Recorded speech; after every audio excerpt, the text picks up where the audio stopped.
Session resumed. Majority Leader. Madam Speaker, considering that copies of journals number 36 dated May 18 to 2026 were already distributed to the members, I move to dispense with the reading thereof and subsequently to approve the said journal. Is there any objection? The Chair hears none. The motion is approved. The reading of the said journal is dispensed with, and journal number 36 dated May 18 to 2026 is hereby approved. Majority Leader.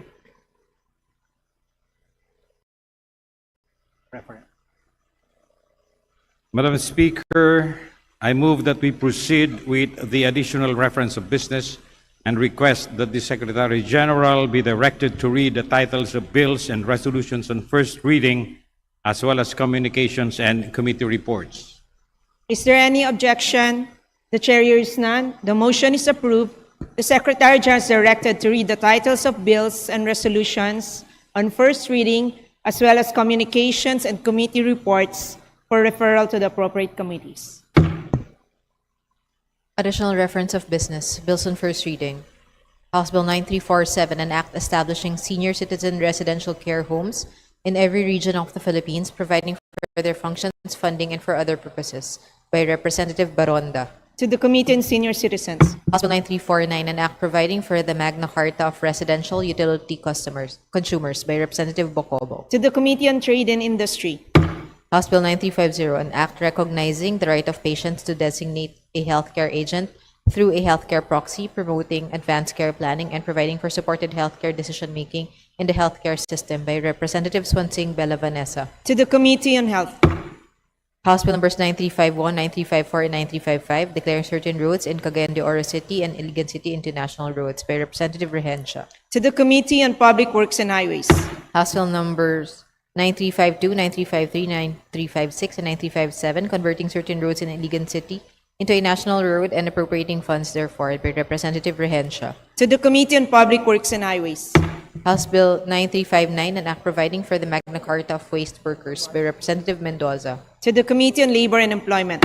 House Bill 9361, an act amending RA 7876, otherwise known as the Senior Citizens Center Act of the Philippines, transferring the lead implementing agency from the DSWD to the National Commission of Senior Citizens, and for other purposes, by Representative Ordanes. To the Committee on Senior Citizens. House Bill 9362, an act granting free postgraduate education to public and private school teachers in state colleges and universities and local universities and colleges, and providing funds therefore, by Representative Acop. To the Committee on Higher and Technical Education.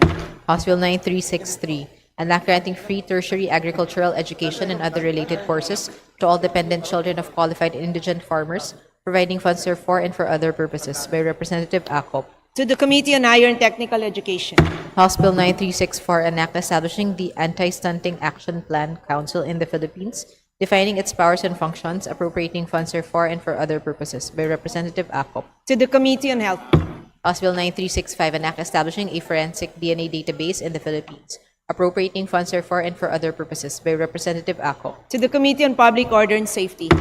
House Bill 9366, converting the Northeastern Mindanao State University Marihatag Off-Site Campus in Marihatag, Surigao del Sur, to a regular campus of the Northeastern Mindanao State University, to be known as Northeastern Mindanao State University Marihatag Campus, by Representative Momo. To the Committee on Higher and Technical Education. House Bill 9367, an act establishing a Philippine Strategic Petroleum Reserve System to ensure energy security and appropriating funds therefore, by Representatives Villaferte Miguel Luis, Villaferte Vincenzo Renato Luigi, Horibata, and Redon. To the Committee on Energy. House Bill 9368, granting a franchise to the South Cotabato 1 Electric Cooperative Inc. to construct, install, establish, operate, own, manage, and maintain distribution systems for the conveyance of electric power to end users in the city of Coronadal and in the municipalities of Tampakan, Tantangan, Banga, Surala, and Norala in the province of South Cotabato, by Representative Hernandez Ferdinand. To the Committee on Legislative Franchises. House Bill 9369, an act renewing for another 50 years the franchise granted to Philippine Airlines Inc. under PD 1590, entitled an act granting a new franchise to Philippine Airlines Inc. to establish, operate, and maintain air transport services in the Philippines and other countries, and for other purposes, by Representative Salceda. To the Committee on Legislative Franchises. House Bill 9370, an act renewing for another 50 years the franchise granted to Cebu Air Inc., doing business under name and style of Cebu Pacific under RA 7151, entitled an act granting Cebu Air Inc. a franchise to establish, operate, and maintain transport services for the carriage of passengers, mail, goods, and property by air, both domestic and international, with Cebu as its base, by Representative Salceda. To the Committee on Legislative Franchises. House Bill 9371, an act promoting the adoption of plug-in solar energy systems for self-consumption, establishing the safety and regulatory framework therefore, and exempting small-scale systems from permitting requirements, by Representative Tanchay. To the Committee on Energy. House Bill 9372, an act creating the province of the Bangsamoro Special Geographic Area in the Bangsamoro Autonomous Region in Muslim Mindanao, providing for its charter and for other purposes, by Representatives Hernandez Ferdinand, Emano, Adyong, Balindong, Flores, and Arbison Munir Jr. To the Committee on Local Government. House Bill 9373, institutionalizing National Arts Month every February, establishing the National Arts Exhibition Program, promoting Filipino arts and culture, and appropriating funds therefore, by Representative Ko. To the Committee on Basic Education and Culture. House Bill 9374, an act strengthening and mandating the establishment of fisherfolk settlement areas, amending for the purpose Section 108 of RA 8550, otherwise known as the Philippine Fisheries Code of 1998 as amended by RA 10654, by Representative Ko. To the Committee on Aquaculture and Fisheries Resources. House Bill 9375, an act prohibiting the hoarding, resale, or distribution of admission tickets through unauthorized channels at unconscionable prices, providing penalties therefore and for other purposes, by Representative Ko. To the Committee on Trade and Industry. House Bill 9376, granting the Leyte 5 Electric Cooperative Inc. a franchise to construct, install, establish, operate, own, manage, and maintain distribution systems for the conveyance of electric power to the end users in the city of Ormoc and municipalities of Albuera, Cananga, Matagob, Villaba, Palumpon, Tabango, San Isidro, Calubian, Leyte, Merida, and Isabel, province of Leyte, by Representatives De Gooc and De Jesus. To the Committee on Legislative Franchises. House Bill 9378, an act establishing the GovTech Philippines Corporation as a government-owned or controlled corporation, defining its powers and functions as the central digital engineering, product development, and service delivery authority of the government, enhancing the Philippine e-governance and for other purposes, by Representative Benitez Alfredo. To the Committee on Government Enterprises and Privatization and the Committee on Information and Communications Technology. House Bill 9379, an act strengthening the establishment and operation of all public and private higher education institutions, by Representatives Romualdez Ferdinand Martin, Romualdez Yeda Marie, Romualdez Andrew Julian, and Asidre. To the Committee on Higher and Technical Education. House Bill 9380, an act establishing the Palawan Coral Reef and Mangrove Restoration Program, providing funds therefore and for other purposes, by Representative Legazpi. To the Committee on Natural Resources. House Bill 9381, an act institutionalizing the DSWD Sustainable Livelihood Program, by Representative Legazpi. To the Committee on Social Services. House Bill 9383, and increasing the base exemption for personal income tax, amending for the purpose Section 24 of the National Internal Revenue Code of 1997 as amended, and instituting automatic indexation based on the Consumer Price Index, by Representative Roman. To the Committee on Ways and Means. Resolutions. House Resolution 1037, resolution directing the Committee on Good Government and Public Accountability, jointly with other appropriate committees of the House of Representatives, to conduct an inquiry in aid of legislation to the reported failure of the GSIS to enforce matured and delinquent credit instruments secured by real estate mortgages and other collateral, resulting in potential financial losses, asset impairment, and opportunity costs to the GSIS fund to the prejudice of government employees and the Filipino people, by Representative De Maguila. To the Committee on Rules. House Resolution 1040, resolution expressing profound sympathy and sincere condolences on the demise of Mommy Isabel Chaving Basit Luistro, by Representative Olivares. To the Committee on Rules. House Resolution 1041, resolution directing the appropriate committees of the House of Representatives to conduct an inquiry in aid of legislation into the recurring power outages and the effectiveness of Republic Act No. 9136, otherwise known as the Electric Power Industry Reform Act of 2001, after 25 years of implementation, with the end in view of instituting urgent reforms to lower electricity rates, regulate pass-through charges, and ensure reliable and accountable power service, by Representative Yap Arthur. To the Committee on Rules. House Resolution 1044, resolution directing the Committee on Basic Education and Culture to conduct an inquiry in aid of legislation into the status of SPED and the implementation of inclusive learning resource centers, with the end view of addressing systemic gaps and strengthening inclusive education in the country, by Representative De Lima. To the Committee on Rules. Committee report. Committee report number 336 submitted by the Special Committee on Nuclear Energy and the Committee on Appropriations on House Bill number 375. To the Committee on Rules. Majority Leader.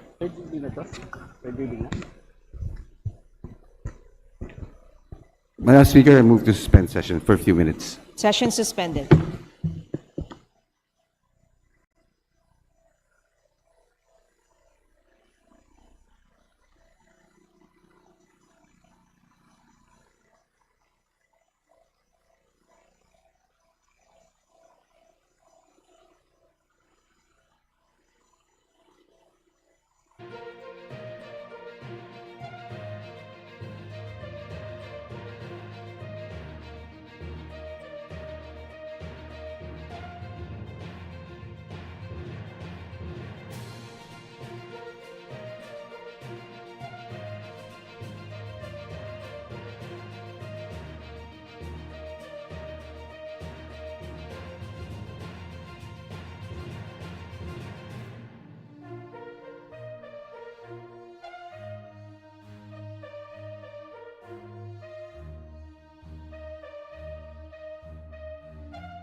Horibata, Ismula, Iway, Javier, Ko Antonio, Ko Elisa, Ko Wilton, Konghun, Ko, Labad-Labad, Lacson, Lagbas, Lagdameo Jose Manuel, Lagdameo Monique Yasmin Maria, Lagman, Lagon Daphne, Lagon Sunny, Lara, Lazatin, Ledesma, Legacion, Legarda, Legaspi, Leviste, Libanan, Lopez, Loria, Loyola, Luistro, Lumayag, Macapagal Arroyo, Makasait, Maceda, Madrona, Malapitan, Mangudadatu, Manikis, Marañon, Marcoleta, Marcos, Marquez, Mastura, Matibag, Matugas, Mendoza, Mercado, Mercado Revilla, Miraflores, Momo, Montes, Nava, Nazal, Nisay, Nolasco, Waminal Henry, Waminal Sancho Fernando, Olivares, Ongchuan, Ordanes, Oreta, Ortega, Owano Dizon, Padiernos, Panaligan, Pancho, Panotes, Pascual, Perez, Pimentel, Plaza, Pleito, Po, Primicia Sagabas, Pumaren, Puno, Kimbo, Rama, Recto, Rehencia, Remulia, Revilla Brian, Revilla Ramon Jolo, Ridon, Rivera, Robes, Rodriguez Eulogio, Rodriguez Maximo, Rodriguez Rufus, Roman, Romualdez Andrew Julian, Romualdez Ferdinand Martin, Romualdez Yeda Marie, Romualdo, Romulo, Roque, Sagarbaria, Sakaluran, Salceda, Sally, Salvacion, Salvador, Salvame, San Fernando, Santos Maria Alana Samantha, Santos Mark Anthony, Shimura, Singson Richelle, Singson Ronald, Singson Mihan, Solon, Soriano, Suwan, Swansing Bella Vanessa, Swansing Micaela Angela, Suarez, Suntay, Talyado, Tan Amon, Tan Joseph, Tan Keith Micah, Tan Reynolds Michael, Tan Samir, Tan Stephen James, Tan Chai, Tan Watko, Tariela, Teodoro, Tereng, Teves, Tiangco, Tieng, Tino, Tolentino, Tuan, Tulfo Jocelyn, Tulfo Ralph Wendell, Tupas, Tutor, T, Umali, Ungab, Uy De Carlo, Uy Roberto, Valeriano, Vargas, Vargas Alfonso, Veloso, Veloso Tuazon, Vergara, Villa, Villafuerte Miguel Luis, Villafuerte Vincenzo Renato Luigi, Villanueva, Villarica, Violago, Yamsuan, Yap Arthur, Yap Christopherson, Yap Eric, Yap John G. Snell, Yatko, Inares, Yu Jazel Victoria, Yu Joseph Kim, Yulo, Zamora Maria Carmen, Zamora Isabel Maria, Zubiri.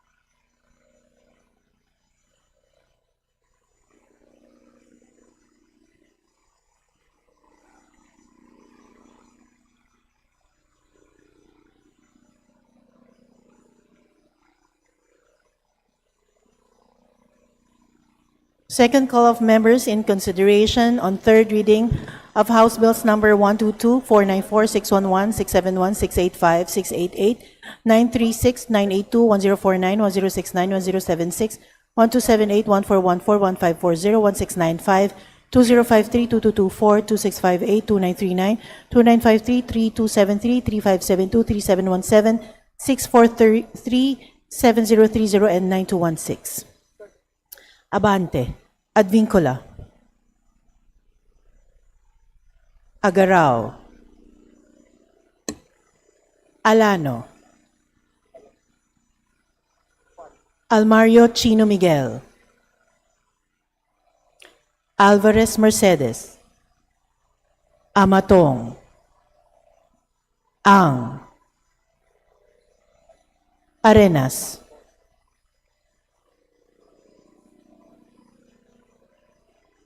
Aumentado, Barbers,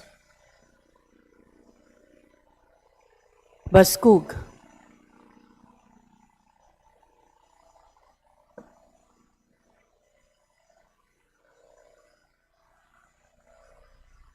Bautista Johan Monich,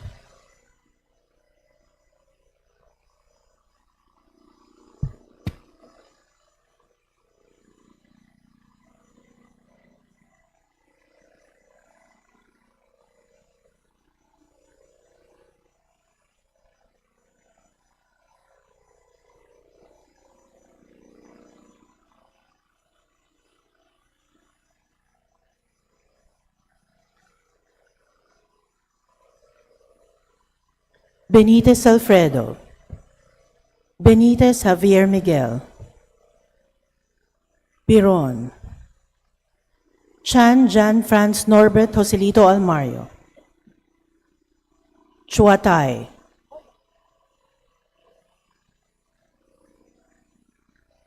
Ko,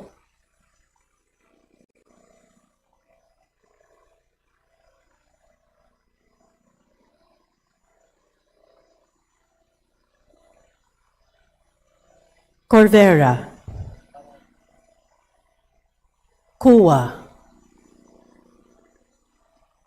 Dayang Hirang, Daza,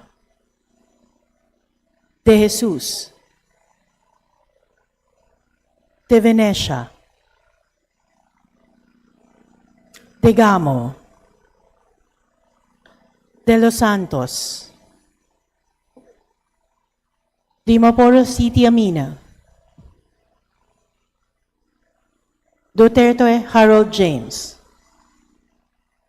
Duterte Omar Vincent, Duterte Paulo, D. Faustino Michael Carlos,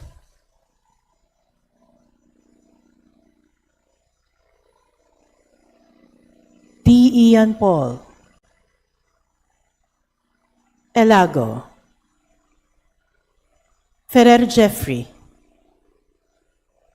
Garcia Albert, Go, Goriseta, Gulias,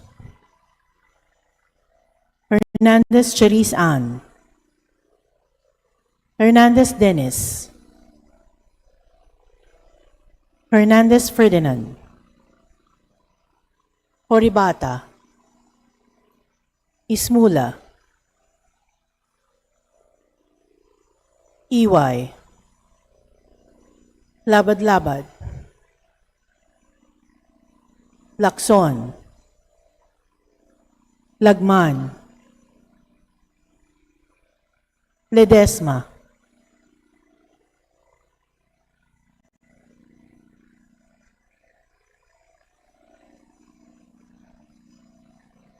Ledesma, Macapagal Arroyo,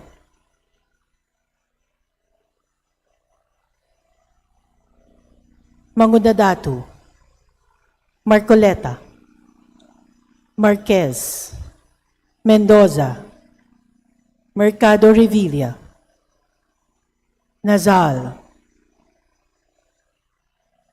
Ongchuan, Padiernos, Pascual, Plaza, Primisia sa Gabas, Puno, Kimbo, Rama, Recto, Remulla, Revilla Bryan, Salceda, Sally, Santos Maria Alana Samantha, Shimura, Solon, Swansing Bella Vanessa, Swansing Micaela Angela, Suarez, Talyado, Tan Reynolds Michael, Tan Samir, Tan Stephen James, Tan Watco, Teves, Tino, Tolentino, Tupas, Tutor, T, Ungab, Oy De Carlo, Oy Roberto,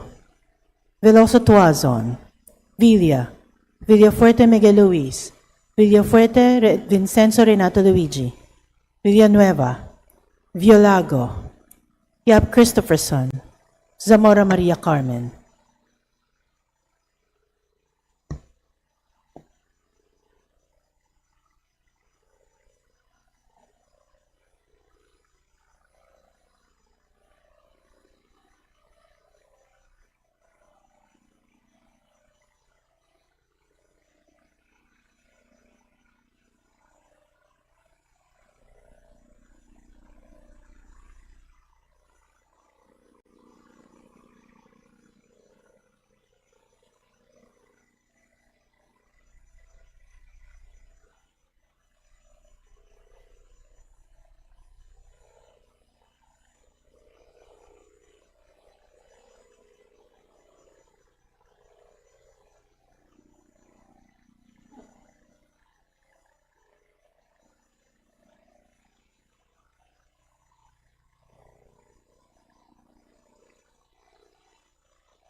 with 223 members voting in the affirmative, 0 in the negative, and 1 abstention, House Bill numbers 611, 671, 685, 688, 936, 982, 1049, 1069, 1076, 1278, 1414, 1540, 1695, 2053, 2224, 2658, 2939, 2953, 3273, 3572, 3717, 6433, and 7030 are hereby approved on third and final reading.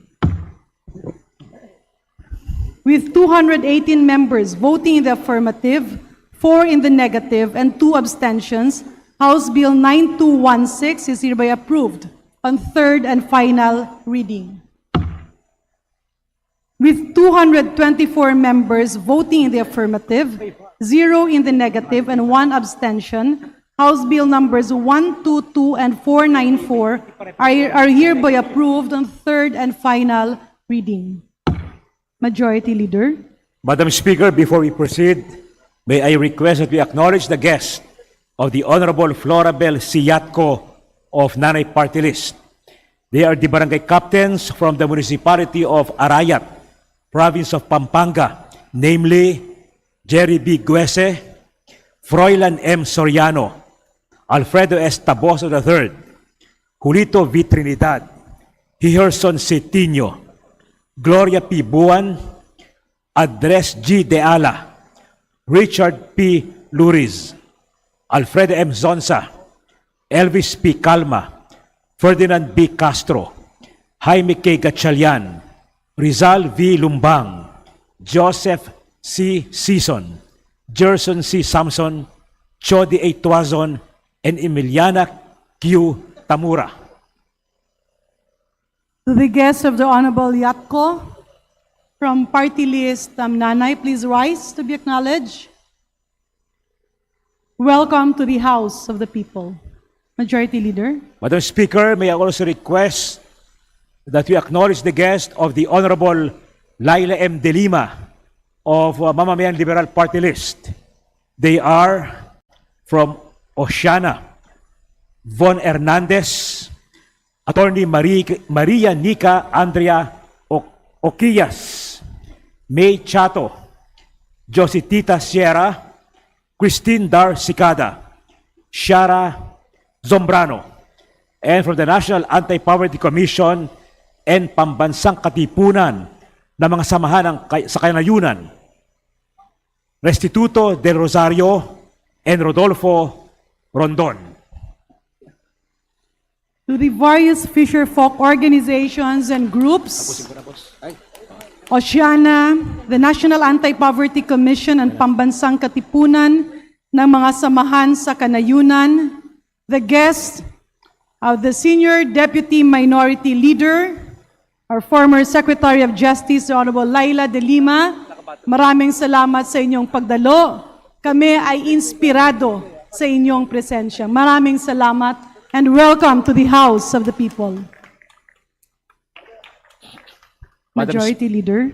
Madam Speaker, may I request that we acknowledge the guest of the Honorable Attorney Lordan G. Suwan.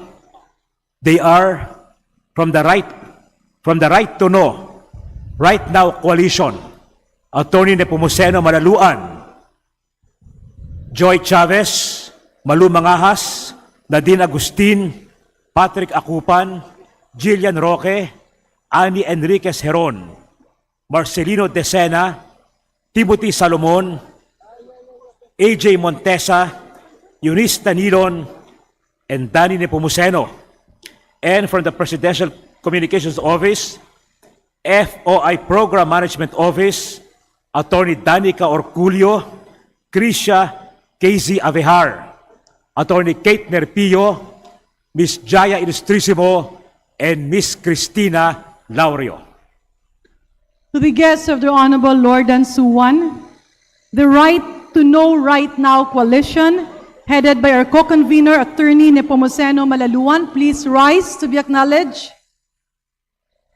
Joy Chavez, our co-convener, Malu Mangahas, our co-convener, and the representatives from the Action for Economic Reforms, FOI Youth Initiative, PS Link,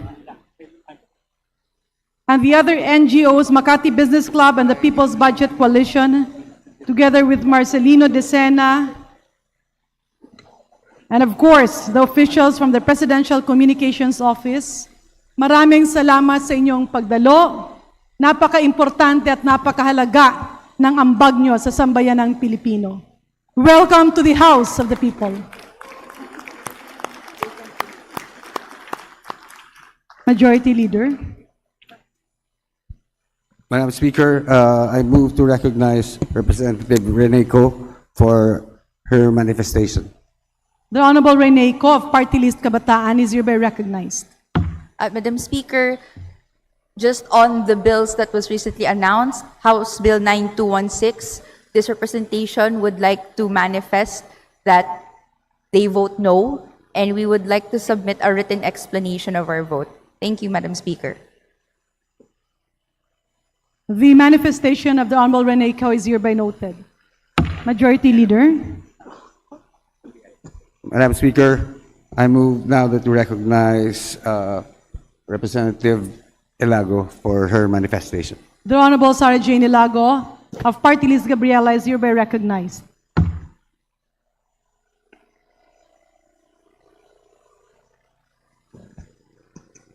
Madam Speaker, likewise, this representation from Gabriela Women's Party would like to signify our intent to submit an explanation of the vote no to House Bill number 9216. Thank you, Madam Speaker. The manifestation of the Honorable Sarah Jane Ilago is hereby noted. Majority Leader.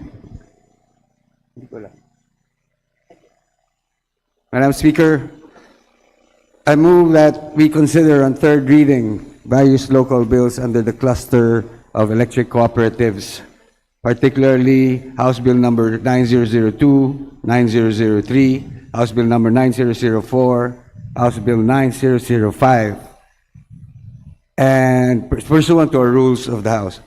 And for this purpose, may I ask the Secretary General to read the titles of the bill and thereafter call for the roll. Secretary General is nominal hereby vote. directed to read the titles of House Bill 9002, 9003, 9004, and 9005, and thereafter call the roll for nominal voting.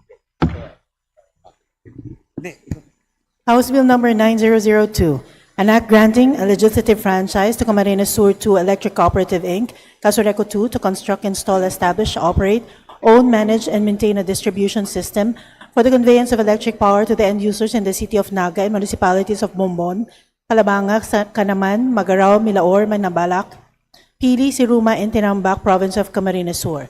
House Bill number 9003, an act granting a legislative franchise to Camarines Norte Electric Cooperative Inc., Canureco, to construct, install, establish, operate, own, manage, and maintain a distribution system for the conveyance of electric power to the end users in all municipalities in the province of Camarines Norte. House Bill number 9004, an act granting a legislative franchise to Pangasinan 1 Electric Cooperative Inc., Panelco 1, to construct, install, establish, operate, own, manage, and maintain a distribution system for the conveyance of electric power to the end users in the city of Alaminos and municipalities of Agno, Anda, Bani, Bolinao, Burgos, Dasol, Infanta, and Mabini, Province of Pangasinan. House Bill number 9005, an act granting a legislative franchise to Camarines Sur 1 Electric Cooperative Inc., Casureco 1, to construct, install, establish, operate, own, manage, and maintain a distribution system for the conveyance of electric power to the end users in the municipalities of Libmanan, Cabusao, Sipoco, Tragay, Lupi, Pamplona, Pasacao, San Fernando, Gainza, and Camarigan, Province of Camarines Sur. Roll call of members in consideration on third reading of House Bill numbers 9002, 9003, 9004, and 9005.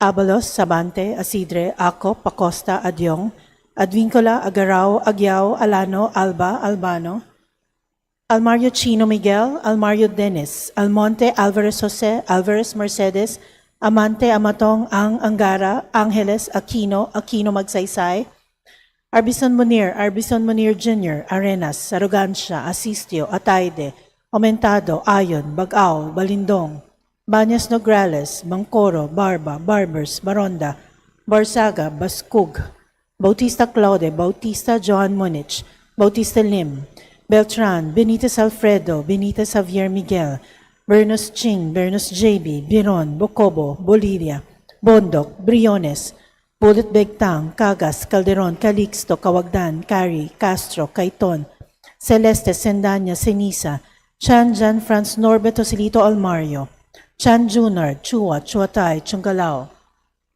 Co Pilar, Juanco Jaime Eduardo Mark, Juanco Mark, Coliantes, Corvera, Cruz Agatha, Cruz Ricardo, Cruzado, Cua, Dagook, Dalog, De Yanghirang, Daza, De Jesus, De Lima. Madam Speaker, I vote yes to all these House bills granting legislative franchises to electric cooperatives, but I wish to have a consolidated explanation of yes votes on 3 of these bills later, after the reading of the names. Thank you. The manifestation duly noted. Please proceed with the voting. De Venecia, Defensor, De Gamo, Del Mar, De Los Santos, Di Macuja, Di Maguila, Di Maporo Imelda, Di Maporo City Amina, Diokno, Junicio, Domingo, Domogan, Duterte Harold James, Duterte Omar Vincent, Duterte Paulo, Di Faustino Michael Carlos, Di Ian Paul, Elago, Emano, Enverga, Erice, Escudero, Espares, Espina, Estrella, Ferrer Antonio, Ferrer Jeffrey, Flores, Fortes, Frasco, Fresnedi, Fuentebella, Galang, Galeos, Garbin, Garcia Albert, Garcia Dante, Garcia Jose Arturo, Garcia Karen Hope, Garcia Maria Angela, Guardiola, Garin, Gatchalian, Gato, Glepa, Gomez, Gonzales Alexandria, Gonzales Eliza Micaela, Gonzales Christopher Sheen, Gonzales Roy, Gorizeta, Gico, Gintu, Golias, Gutierrez, Hernandez Charis Ann, Hernandez Dennis, Hernandez Ferdinand, Hernandez Ramil,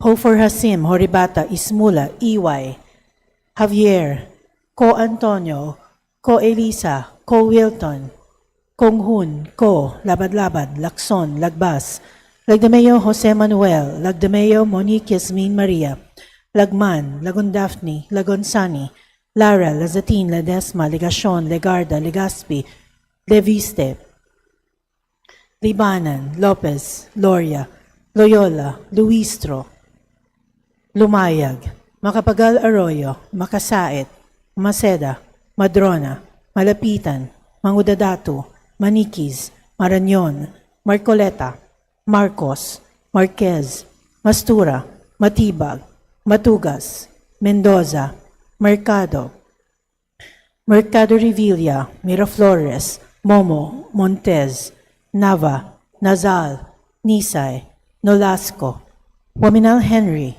Waminal Sancho Fernando, Olivares, Ongchuan, Ordanes, Oreta, Ortega, Owano Dizon, Padiernos, Panaligan, Pancho, Panotes, Pascual, Perez, Pimentel, Plaza, Pleito, Po, Primicia Sagabas, Pumaren, Puno, Kimbo, Rama, Recto, Regencia, Remulia, Revilla Brian, Revilla Ramon Jolo, Ridon, Rivera, Robes, Rodriguez Eulogio, Rodriguez Maximo, Rodriguez Rufus, Roman, Romualdez Andrew Julian, Romualdez Ferdinand Martin, Romualdez Sieda Marie, Romualdo, Romulo, Roque, Sagarbaria, Sakaluran, Salceda, Sally, Salvacion, Salvador, Salvame, San Fernando,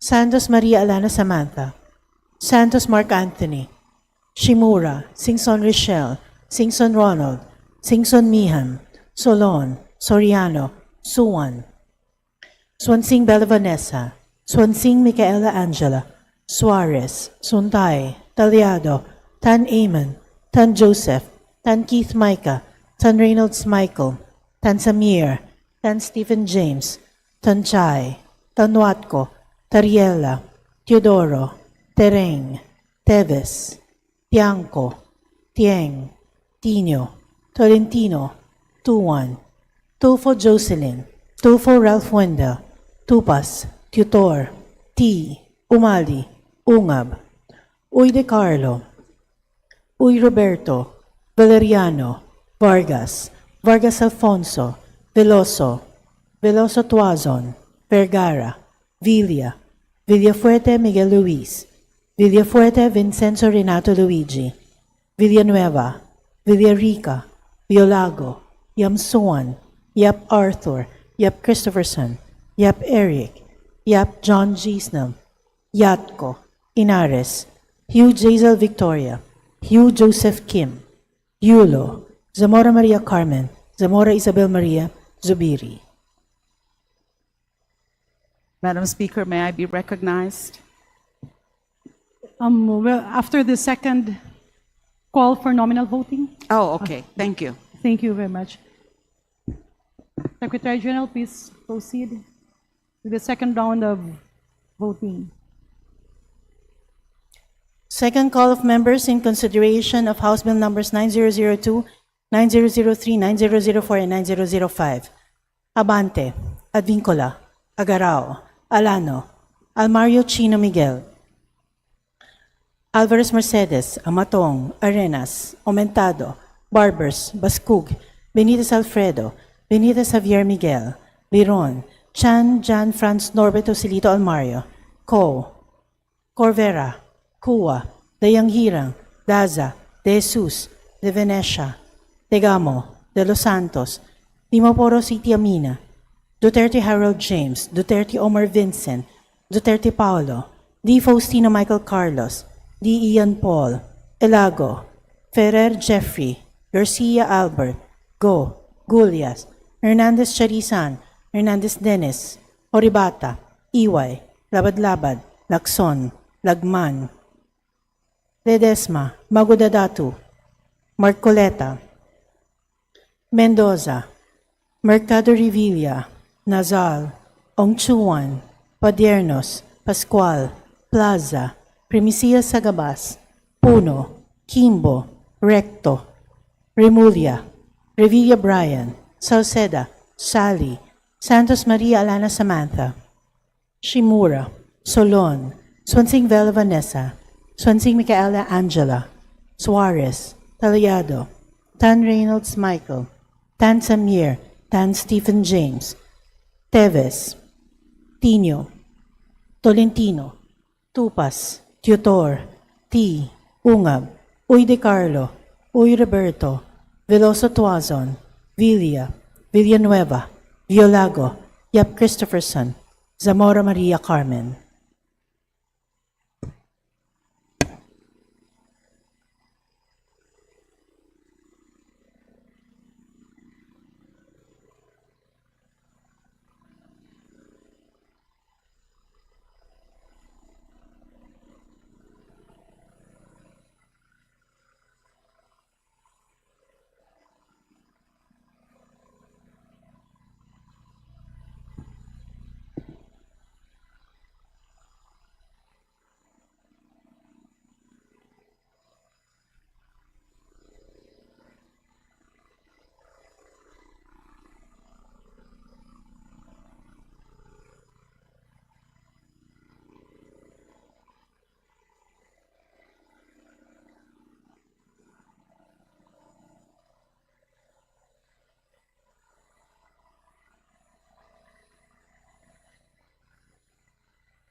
With 226 members voting in the affirmative, 0 in the negative, and 2 abstentions, House Bill numbers 9002, 9003, 9004, and 9005 are hereby approved on third and final reading. The Honorable Laila de Lima is hereby recognized to explain her vote. Thank you, Madam Speaker. This is a consolidated explanation of yes votes to House Bills numbers 9002, 9003, and 9005, Madam Speaker.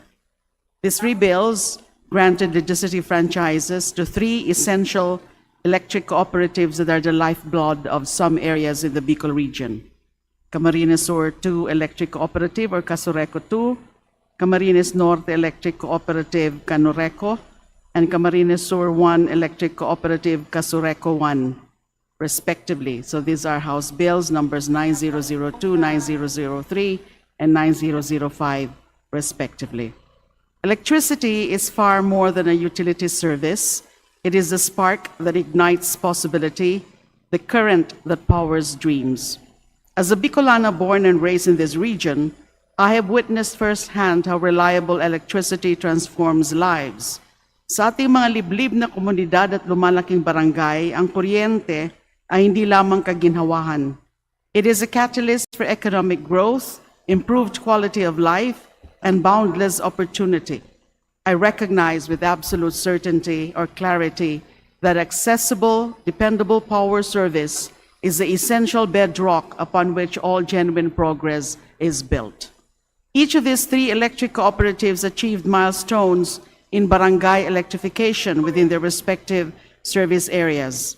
Moreover, these cooperatives received AAA classifications from the National Electrification Administration, or NEA, a distinction that stands as a beacon of their unwavering commitment to quality, reliability, and effective stewardship of public trust. By approving these measures, we do far more than affirm our support. We boldly declare our faith in institutions that have proven their capacity and unwavering commitment to serve our people with resolve and dedication. More crucially, we reaffirm a sacred pledge that no Bicolano community, from our most vibrant urban centers to our most remote municipalities, will ever be abandoned in the journey toward lasting development, shared prosperity, and genuine progress. Umaasa po tayo na isa pang electric cooperative sa Camarines Sur, ang renewal ng prangkisa ng Casureco 3, covering the city of Iriga and the municipalities of Baao, Balatan, Bato, Bula, Buhi, and Nabwa, ay isusunod na isasalang sa plenaryong ito. Patuloy tayong magsusumikap upang siguruhin ang bawat sulok ng ating rehiyon ay may access na mapagkakatiwalaang serbisyo ng kuryente. For these reasons and in recognition of the importance of sustained and dependable electrification for our people and our region, I decisively cast my yes vote in favor of House Bills numbers 9002, 9003, and 9005. Maraming salamat po. The explanation of vote of the Honorable Laila de Lima is hereby noted. Majority Leader. Madam Speaker, I move to consider on third reading House Bill number 9214. And for this purpose, may I request that Secretary General be directed to read the title of the bill and thereafter call the roll call for nominal voting. An objection, hearing none, the Secretary General is hereby directed to read the title of House Bill 9214 and thereafter call the roll for nominal voting. House Bill number 9214, an act renaming the Dr. Jose N. Rodriguez Memorial Hospital in the city of Caloocan, Metro Manila to Dr. Jose N. Rodriguez Medical Center and Sanitarium, repealing for the purpose Batas Pambansa Bilang 94. Roll call of members in consideration on third reading of House Bill number 9214. Abalos, Sabante, Asidre, Acop, Acosta, Adyong, Advincola, Agaraw, Aguiao, Alano, Alba, Albano, Almario Chino Miguel, Almario Dennis, Almonte, Alvarez Jose, Alvarez Mercedes, Amante, Amatong, Ang, Angara, Angeles, Aquino, Aquino Magsaysay, Arbison Munir, Arbison Munir Jr., Arenas, Arrogancia, Astitio, Ataide, Aumentado, Ayon, Bagao, Balindong, Baños Nograles, Bangkoro, Barba, Barbers, Baronda, Barzaga, Bascug, Bautista Claude, Bautista Johan Monich, Bautista Lim, Beltran, Benitez Alfredo, Benitez Javier Miguel, Bernos Ching, Bernos JB, Biron, Bocobo, Bolivia, Bondok, Briones, Bulot Begtang, Cagas, Calderon, Calixto, Kawagdan, Cari, Castro, Caiton, Celeste, Sendanya, Siniza, Chan Franz Norbert Joselito Almario, Chan Junard, Chuwat, Chuatay, Chungalao, Copilar, Cojuanco Jaime Eduardo Mark, Cojuanco Mark, Coliantes, Corvera, Cruz Agatha, Cruz Ricardo, Cruzado, Kua, Dagook, Dalog, De Yanghiram, Daza, De Jesus, De Lima, De Venecia, Defensor, Tegamo, Del Mar, De Los Santos, Di Macuja, Di Maguila, Di Maporo si Imelda, Di Maporo City Amina, Diokno, Junicio, Domingo, Dumogan, Duterte Harold James, Duterte Omar Vincent, Duterte Paulo, Di Faustino Michael Carlos, Di Ian Paul, Elago, Emano, Enverga, Erice, Escudero, Espares, Espina, Estrella, Ferrer Antonio, Ferrer Jeffrey, Flores, Fortes, Frasco, Fresnedi, Fuentebella, Galang, Galeos, Garbin, Garcia Albert, Garcia Dante, Garcia Jose Arturo, Garcia Karen Hope,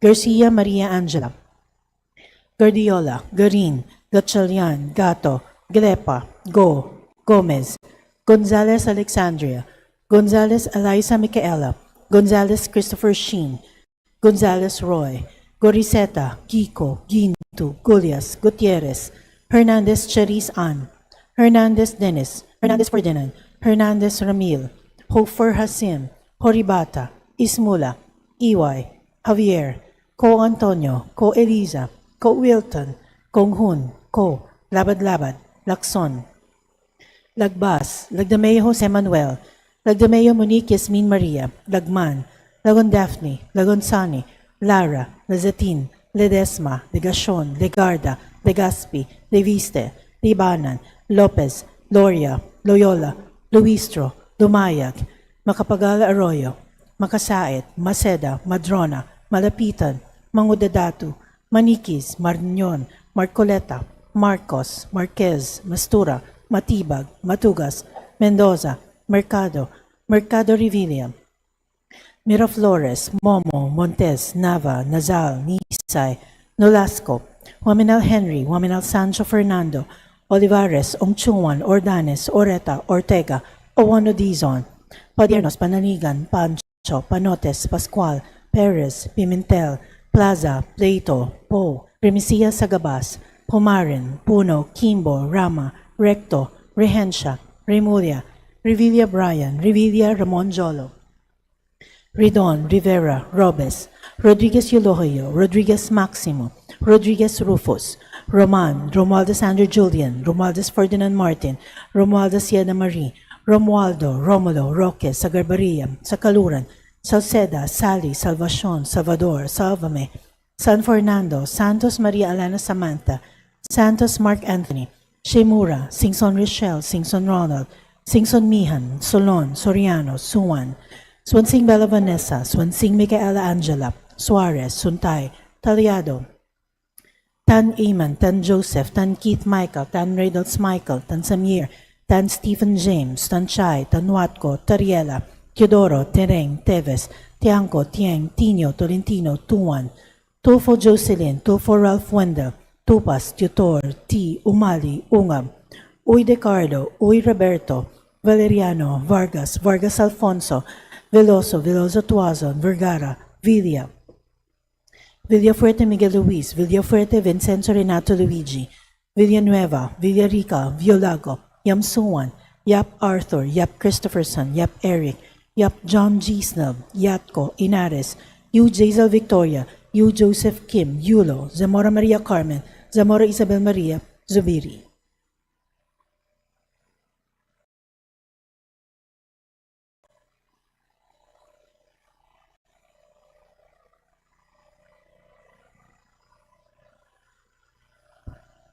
Second call of members in consideration on third reading of House Bill number 9214.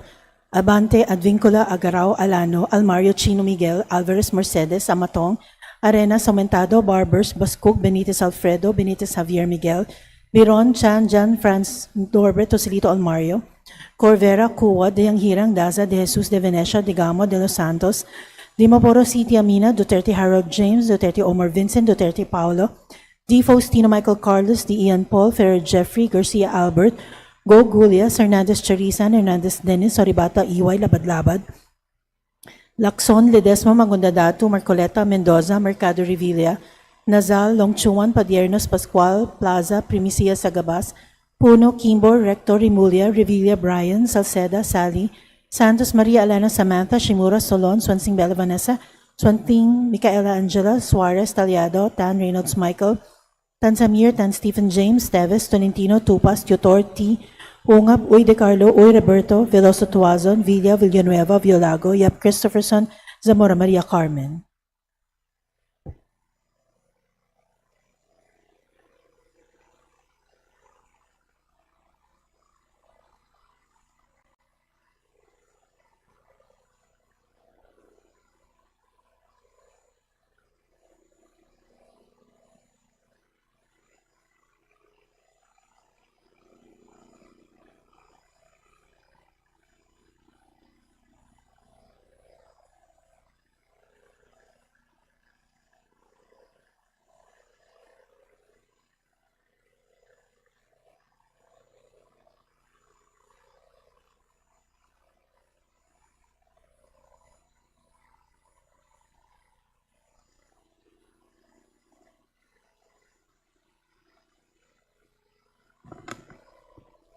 With 229 members voting in the affirmative, 0 in the negative, and 1 abstention, House Bill number 9214 is hereby approved on third and final reading. Majority Leader. Madam Speaker, I move to suspend session for a few minutes. Session suspended.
Session resumed.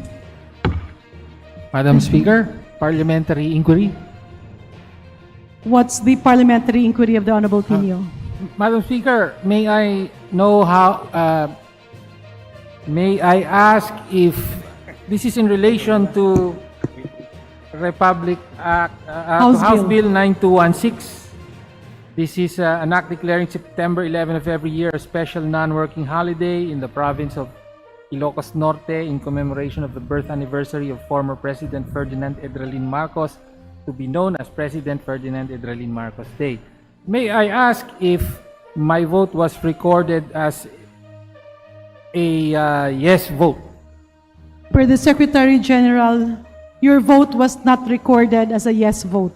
Thank you for that clarification, Madam Speaker.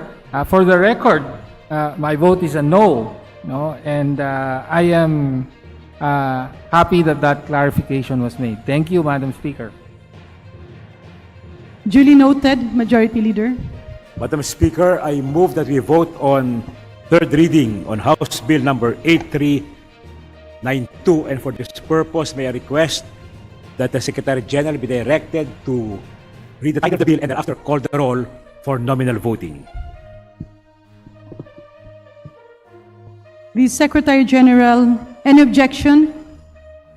Hearing none, the Secretary General is hereby directed to read the title of House Bill 8392 and thereafter call the roll for nominal voting. House Bill number 8392, an act declaring National Election Day as a regular non-working holiday, amending for the purpose Section 26, Chapter 7, Book 1 of Executive Order number 292, otherwise known as the Administrative Code of 1987. Roll call of members in consideration on third reading of House Bill number 8392.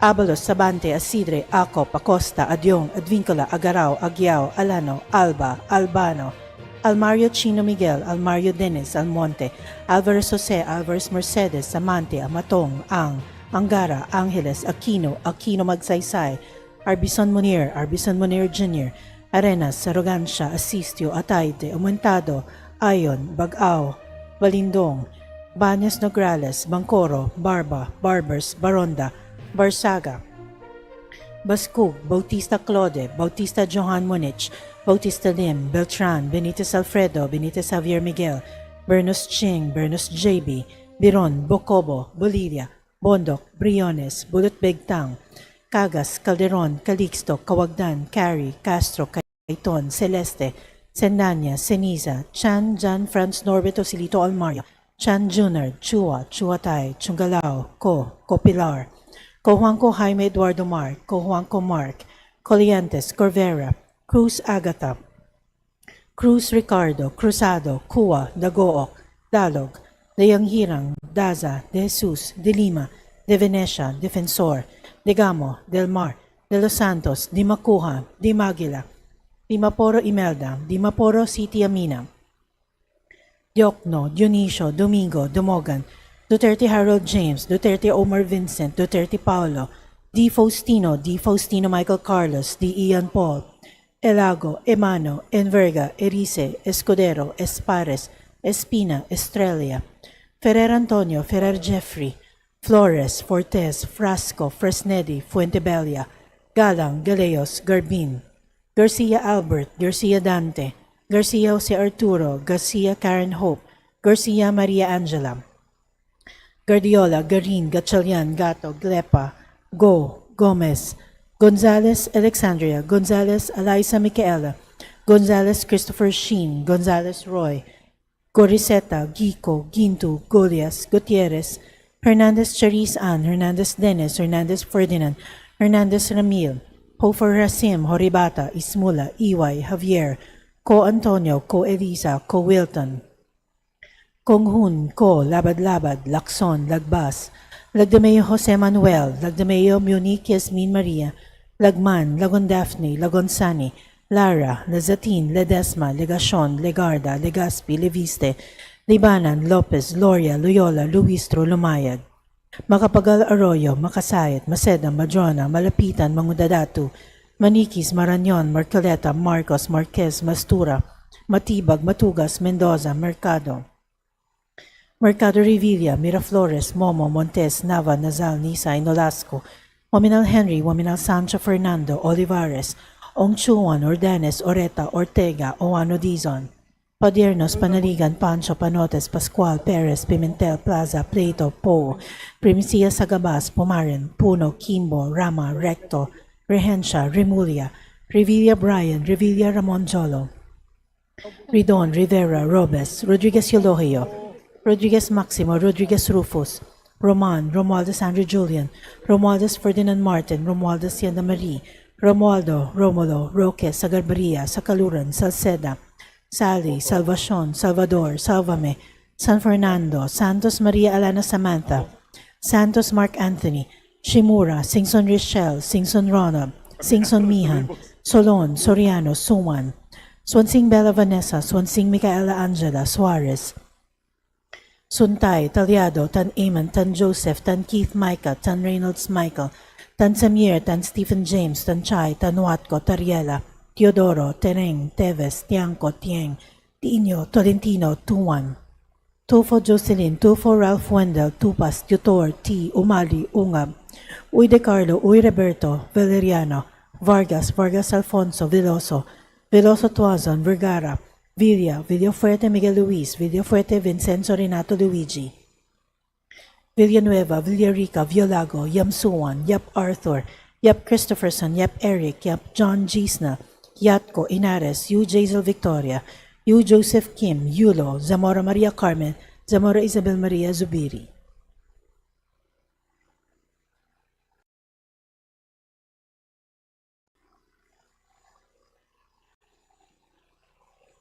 Second call of members in consideration of House Bill Number 8392.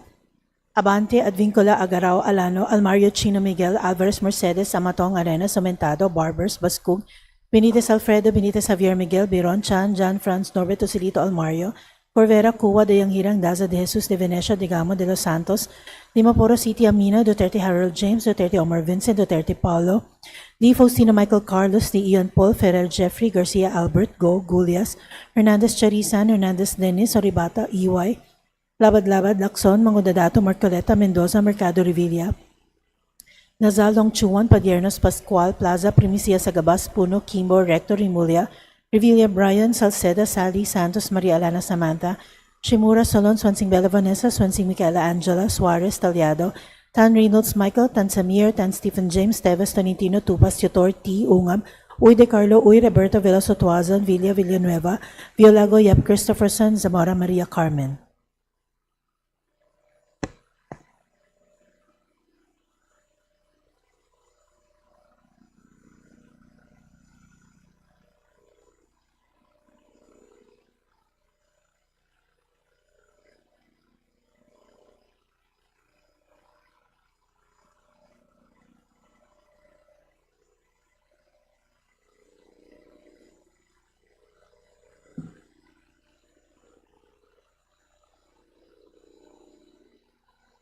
With 233 members voting in the affirmative, 0 in the negative, and 1 abstention, House Bill Number 8392 is hereby approved on third and final reading.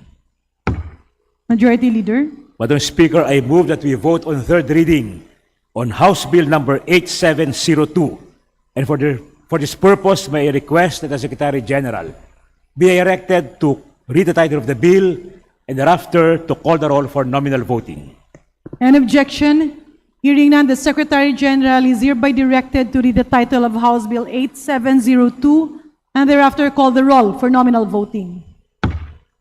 House Bill 8702, an act increasing the compulsory retirement age for uniformed personnel of the Philippine National Police from 56 years old to 57 years old, amending for the purpose Section 39 of Republic Act Number 6975, otherwise known as the Department of the Interior and Local Government Act of 1990 as amended.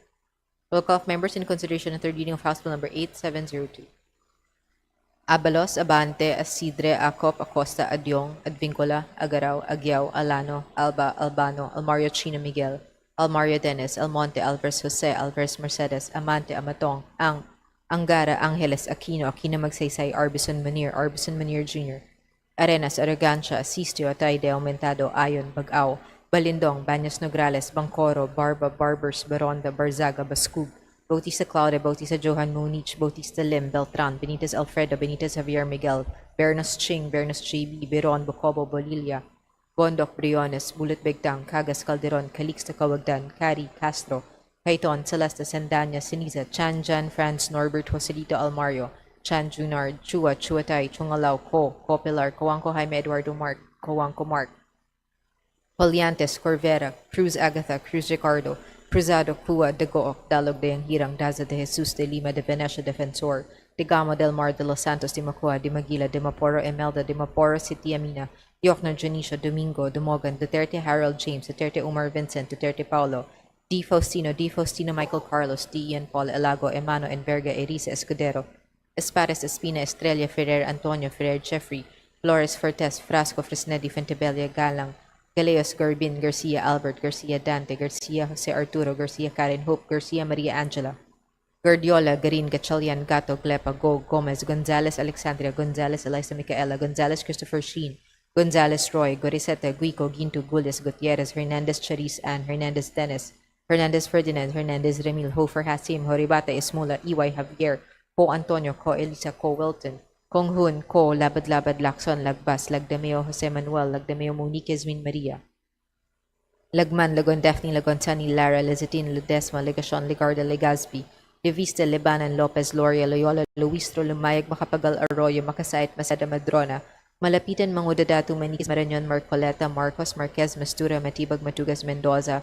Mercado, Revilla, Miraflores, Momo, Montes, Nava, Nazal, Nisay, Nolasco, Omenal Henry, Omenal Sancho Fernando, Olivares, Ongchuan, Ordanes, Oreta, Ortega, Owano Dizon, Padiernos, Panaligan, Pancho, Panotes, Pascual, Perez, Pimentel, Plaza, Plato, Po, Primicia Sagabas, Pumared, Puno, Kimbo, Rama, Recto, Regencia, Remulia, Revilla, Brian, Revilla, Monjolo, Redon, Rivera, Robes, Rodriguez, Relogio, Rodriguez, Maximo, Rodriguez, Rufus, Romualdez, Andrew Julian, Romualdez, Ferdinand Martin, Romualdez, Yadamari, Romualdo, Romulo, Roque, Sagarberia, Sacaluran, Salceda, Sally, Salvacion, Salvador, Salva, San Fernando, Santos Maria, Alana, Samantha, Santos, Mark Anthony, Shimura, Singson, Rochelle, Singson, Ronald, Singson, Mihan, Solon, Soriano, Suan, Swansing, Bella Vanessa, Swansing, Michaela Angela Suarez, Suntay, Taliado, Tan Iman, Tan Joseph, Tan Keith, Micah, Tan Reynolds, Michael, Tan Samir, Tan Stephen James, Tan Chay, Tan Watco, Tariela, Teodoro, Tering, Teves, Tiangco, Tieng, Tino, Tolentino, Tuan, Tulfo, Jocelyn, Tulfo, Ralph Wendell, Tupas, Tutor, T. Umali, Ungab, Uy, De Carlo, Uy, Roberto, Valeriano, Vargas, Vargas, Alfonso, Veloso, Veloso, Tuazon,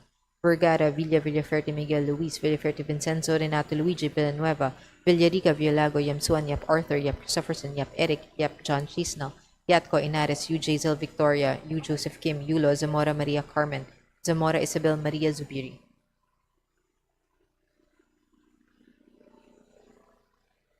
Second call in consideration of House Bill number 8702.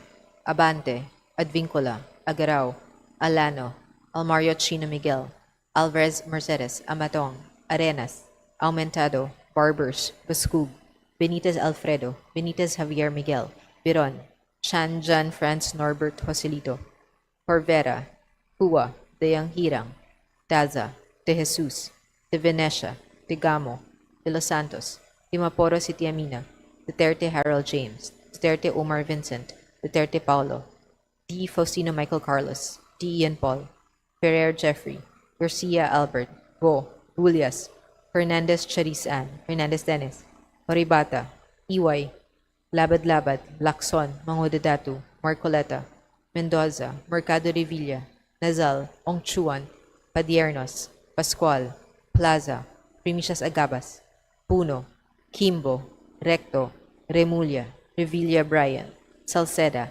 Sally, Santos Maria Lana Samantha, Shimura, Solon, Swansing Bella Vanessa, Swansing Micaela Angela, Suarez, Taliado, Tan Reynolds Michael, Tan Samir, Tan Stephen James, Teves, Tolentino, Tupas, Tutor, T, Ungab, Uy De Carlo, Uy Roberto, Veloso Tuazon, Villa, Villanueva, Biolago, Yap Christopherson, Zamora Maria Carmen.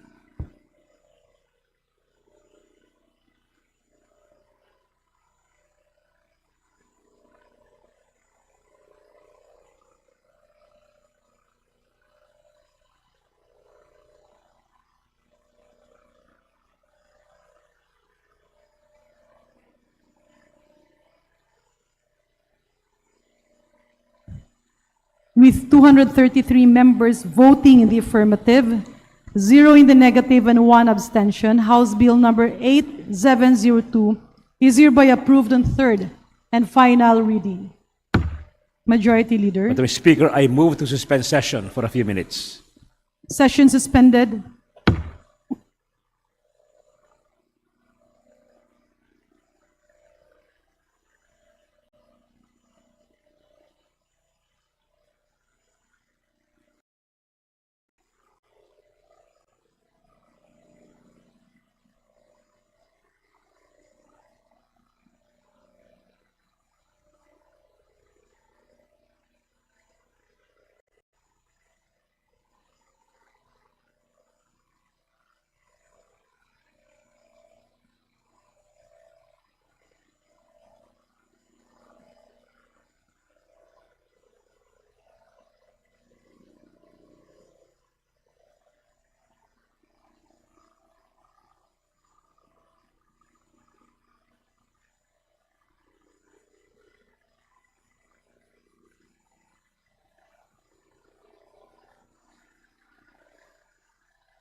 Session resumed.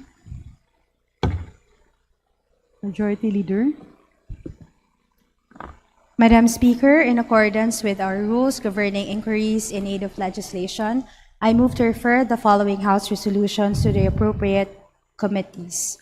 House Resolution 1006 to the Committees on Public Order and Safety and Information and Communications Technology. House Resolution 1008 to the Committee on Health. House Resolution 1009 to the Committees on Public Order and Safety and Information and Communications Technology. House Resolution 1010 to the Committee on Women and Gender Equality. House Resolution 1016 to the Committee on Natural Resources, and House Committee 1021 to the Committee on Public Works and Highways.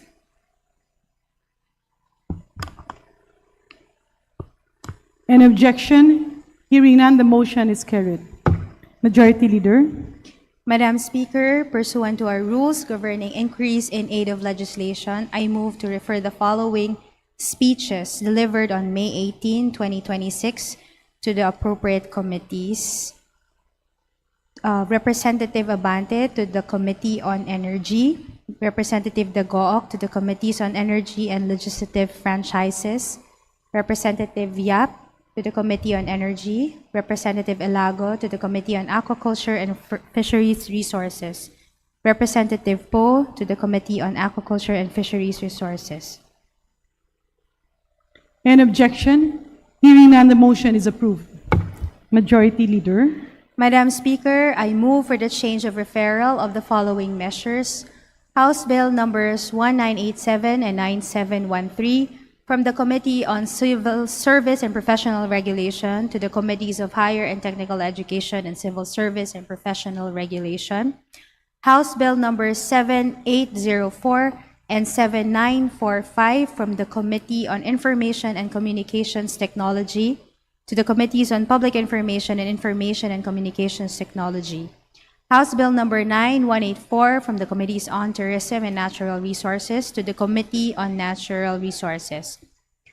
And the privileged speech delivered by Representative Fuentebella on February 9, 2026 from the Committee on Good Government and Public Accountability to the Committee on Agrarian Reform. Any objection? Hearing none, the motion with regards to the change of referral of the measures mentioned is hereby approved. Majority Leader. Madam Speaker, we move to suspend session for a few minutes. Session suspended.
Session resumed. Majority Leader. Madam Speaker, under the calendar of business for the day, I move to consider House Bill 9397 as contained in Committee Report number 335, submitted by the Committee on Public Information, and for this purpose, may I request that the Secretary General be directed to read the title of the bill. Is there any objection? The Chair hears none. The Secretary General is directed to read the title of the measure. House Bill number 9397, an act upholding the people's constitutional right to access information and promoting full public disclosure of all government transactions involving public interest. Majority Leader. Madam Speaker, I move to open the period of sponsorship and debate, and that the chairman of the Committee on Public Information, the Honorable Lordan Suwan, be recognized to begin sponsorship of the measure. Is there any objection? The Chair hears none. The motion is approved, and the Honorable Lordan G. Suwan from the 1st District of Cagayan de Oro is recognized for his sponsorship. Madam Speaker, my esteemed colleagues in the Chamber, the House Secretariat, guests of the House of Representatives, and the Filipino people, good day to you all. When I was entrusted stewardship of the Committee on Public Information, I knew beforehand that freedom of information would be at the forefront of our legislative priorities. I note the extensive history of the FOI bill and how it had been in the policy backburner for 3 decades. The odds truly were stacked against the committee to pass this measure. Throughout those years, there were multiple opportunities to pass this essential legislation. Enumerating each one would only remind us of regret. Had we passed it earlier, could we have prevented the corruption that plagued past and present administrations? Could we have built a more efficient, more responsive bureaucracy? Could we have unlocked our full potential as an economic powerhouse in the region and contribute to our ascent as a middle power in the global stage? Alas, we can only speculate. Muntikan na. Almost. This is how I would describe the legislative history of the FOI bill. From the 8th Congress to the previous Congress, it has always been muntikan na. In the 20th Congress, however, things appear to be very different. There is renewed and sustained momentum to pass the FOI bill, as seen in its inclusion in the President's LEDAC priorities. In this August chamber, the committee made a subtle yet profound shift from freedom of information to the right to information, affirming that access to information is not a mere privilege granted by the government, but a constitutional right guaranteed to every Filipino. If there is one benefit, one silver lining we can derive from having the multiple times that the FOI bill, now the RTI Act, have been deferred, it is that we were able to build on rock-solid ground.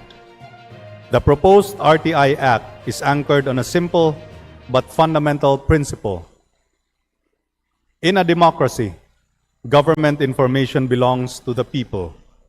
This measure institutionalizes Section 28, Article 2, and Section 7, Article 3 of the 1987 Constitution, which guarantees that the right of the people to information on matters of public concern shall be recognized. After all, it is the right of every Filipino taxpayer to know how government transacts and spends its resources in all public sector tiers, from local government units to the alter egos of the President himself.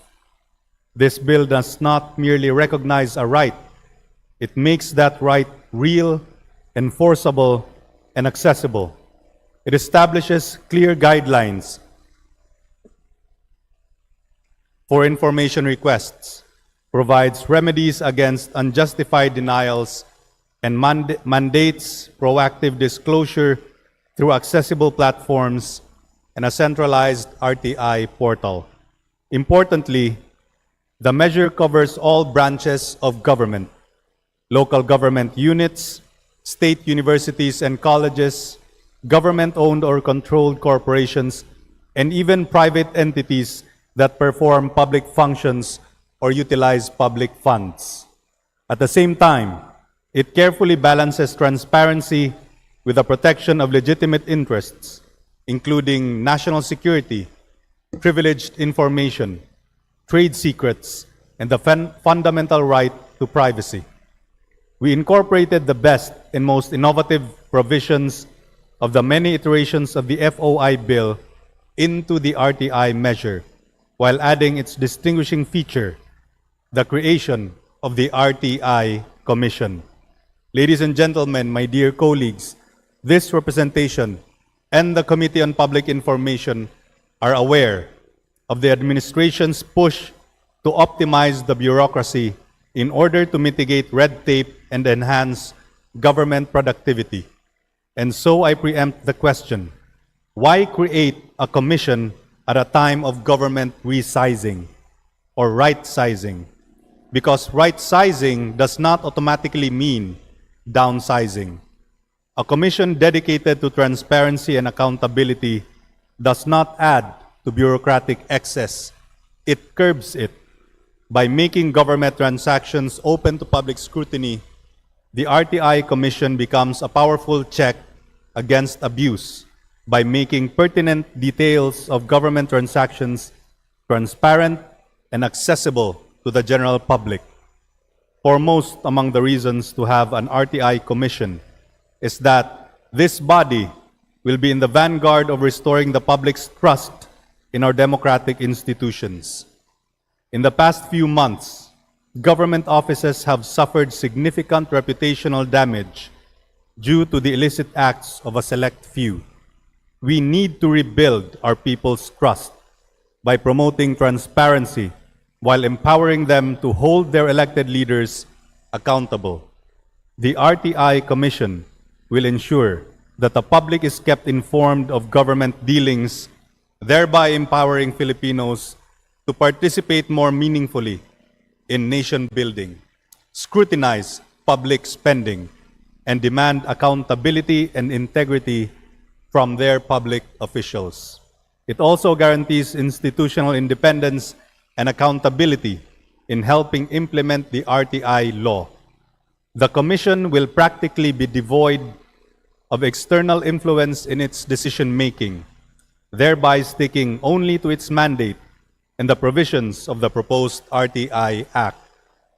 We note that the executive branch has an existing framework for the implementation of the freedom of information in all its concerned offices. This is operationalized by Executive Order Number 2, Series of 2016. The proposed RTI Act will not only supersede the aforementioned Executive Order, but also universalize RTI implementation across all branches and tiers of government, notably the local government units as well as the legislative and judicial branches. Given the scope and government-wide coverage of the proposed RTI measure, having a commission solely dedicated to upholding the right to information would ensure effective monitoring and enforcement. With quasi-judicial powers, the Commission can enforce disclosure obligations, ensure timely responses, and impose sanctions far stronger than those under existing executive policy. Apart from upholding the constitutional right to information, the RTI Commission will also lead nationwide campaigns to educate the public, including those in government, on their rights and responsibilities under the RTI framework. It will also be in charge of capacity-building efforts to equip civil servants with the end goal of fostering a culture of transparency and proactive disclosure within the bureaucracy. Ultimately, the RTI Act brings the Philippines closer to international standards on access to information. During our technical working group meetings, excellently chaired by Representative Brian Yamsuan, and in the drafting of the substitute RTI Act, we considered as input the best practices of other countries in the implementation of their respective RTI laws, not to copy them wholesale, but to adapt them to the Philippine context. The private sector likewise stands to gain significantly from the passage of the RTI Act, which serves as an essential economic policy infrastructure. In countries with established RTI systems, businesses rely on public data for investment, innovation, and planning. In contrast, the absence of an RTI law in the Philippines makes access to information inconsistent, slow, and costly, discouraging investment and effectively acting as a hidden tax on firms. These challenges are even more severe in rural, predominantly agricultural areas where information silos, especially at the local level, limit access to vital data such as soil conditions, weather patterns, and production figures. This slows modernization and makes it harder for micro, small, and medium-sized enterprises, cooperatives, and startups to grow. Without standardized protocols, businesses also face duplicative and mismatched requirements across agencies, increasing costs. Taken together, these barriers highlight the urgent need for the RTI Act to drive efficiency and strengthen competitiveness. My dear colleagues, let me cite another practical reason why this measure needs to be passed now more than ever before. We are living through a geopolitical crisis that threatens our economic stability. The conflict in the Middle East has disrupted global fuel supply chains, and the effects are reaching our shores. We are a fuel import-reliant, service-based, consumption-driven economy buoyed by international remittances. In times like these, we need a government that is more efficient, more prudent, and more accountable in managing our finite resources. Having an RTI law will ensure that every public transaction, except those legitimately exempt, is open to public scrutiny. After all, taxes are the lifeblood of the nation.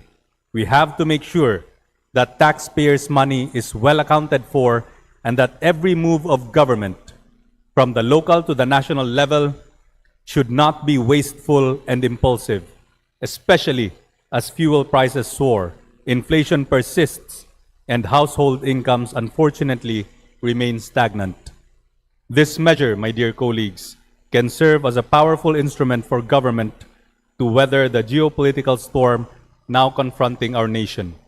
Economically speaking, we find ourselves in the very eye of that storm.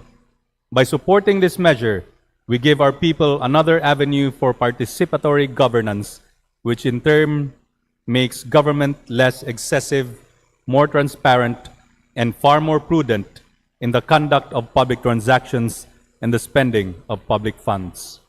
This measure is not only a buffer against economic uncertainty, but also a powerful anathema to corruption. We cannot undo the scandals of the past, which put our democratic institutions under siege, but we can prevent them from happening again. We cannot afford another crisis of that magnitude while the world around us grows more volatile. My dear colleagues, my friends in the hallowed halls of Congress, I urge you to support the Right to Information Act. It will be one of the institutional buffers that helps us weather the storms ahead. Before I end, let me thank our partners in civil society, in the private sector, and in government sa pagsisikap at sa hindi pagbitiw sa advokasiyang maipasa ang batas na ito. 35 years is a long time to wait for a measure so fundamental to democracy. Madam Speaker, ultimately, we answer to the Filipino people. They have been clamoring for transparency for far too long. The more transparent government is, the less room there is for corruption. And a more transparent government is a more effective government, one better able to serve its people and shield them from economic uncertainty through sound, responsible governance. Maraming salamat po at mabuhay ang sambayan ng Pilipino. Majority Leader. Madam Speaker, I move to recognize the gentleman from Party List Panday Bayanihan, the Honorable Representative Brian Po, for his sponsorship speech. The Honorable Brian Po from the Panday Bayanihan Party List is recognized for his sponsorship. Madam Speaker, esteemed colleagues, magandang araw po. As Vice Chair of the Committee on Public Information, as a public servant, but more importantly, as a concerned citizen, I rise today not only in support of the proposed Right to Information Act of 2026, but in affirmation of a principle that lies at the very heart of democracy, that sovereignty resides in the people, and that government exists to serve them openly and honestly and accountably. It is an honor to sponsor this measure, especially since it was the very first bill I filed here in Congress as my commitment towards reform.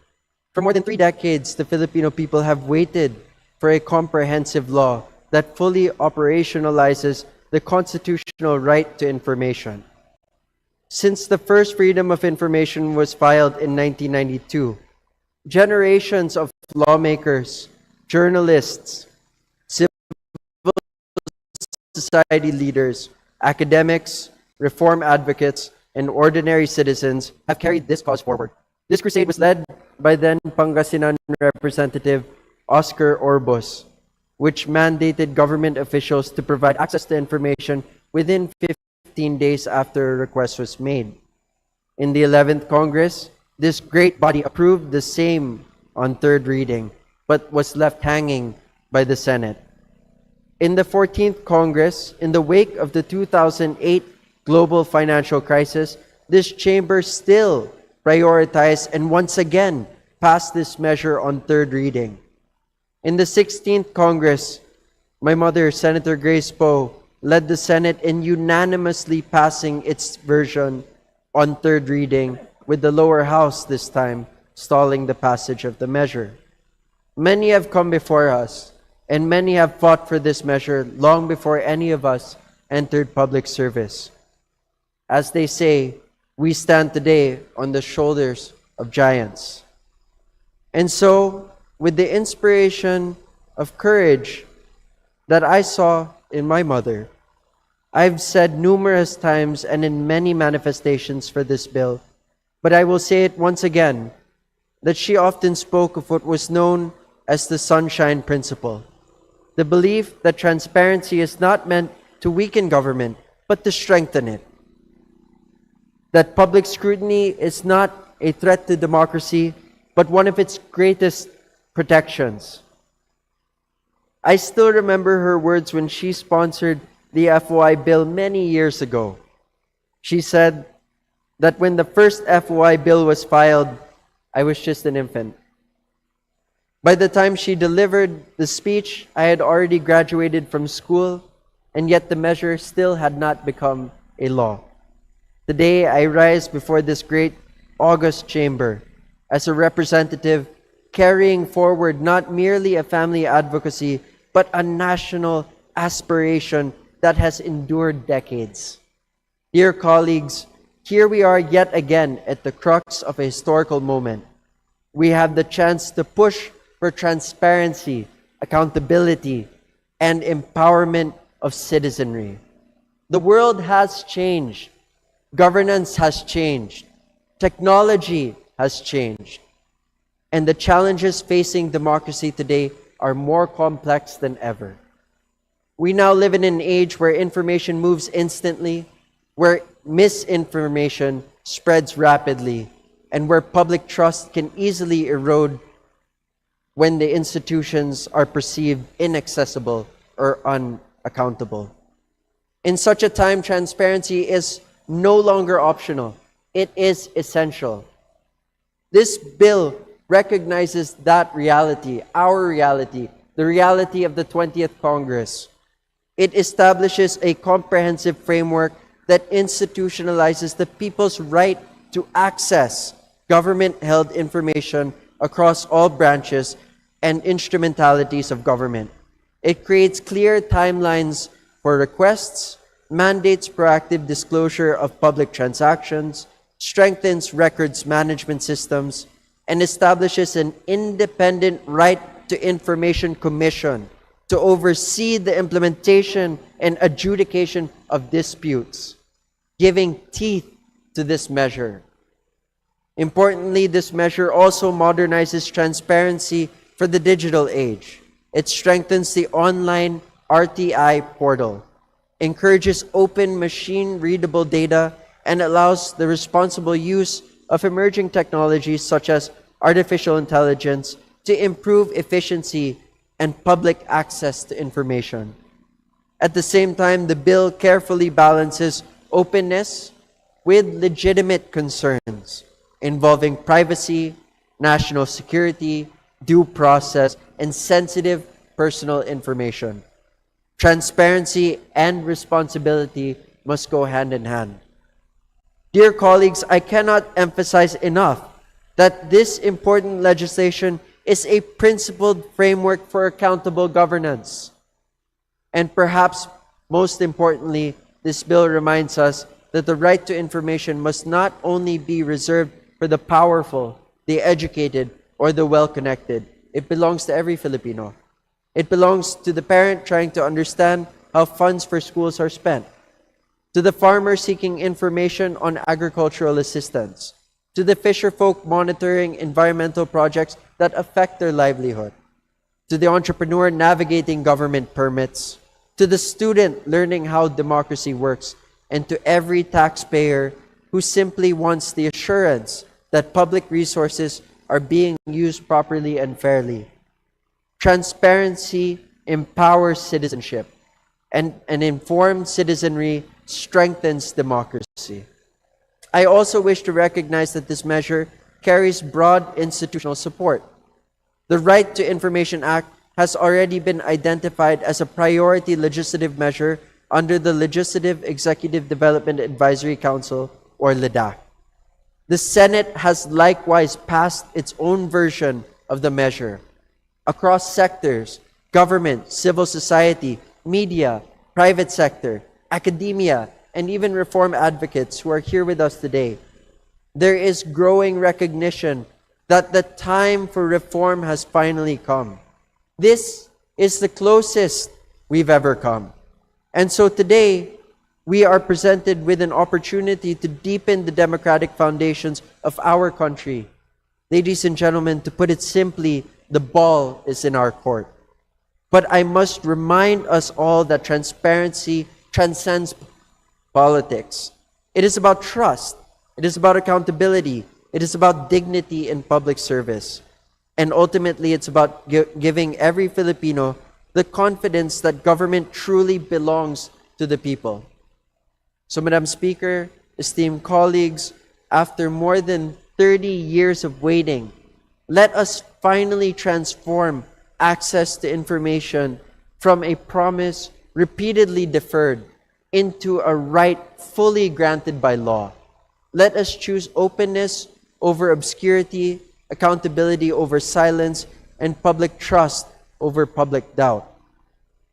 I think, of course, our committee chair, the committee, the technical working group, and all those who contributed to this.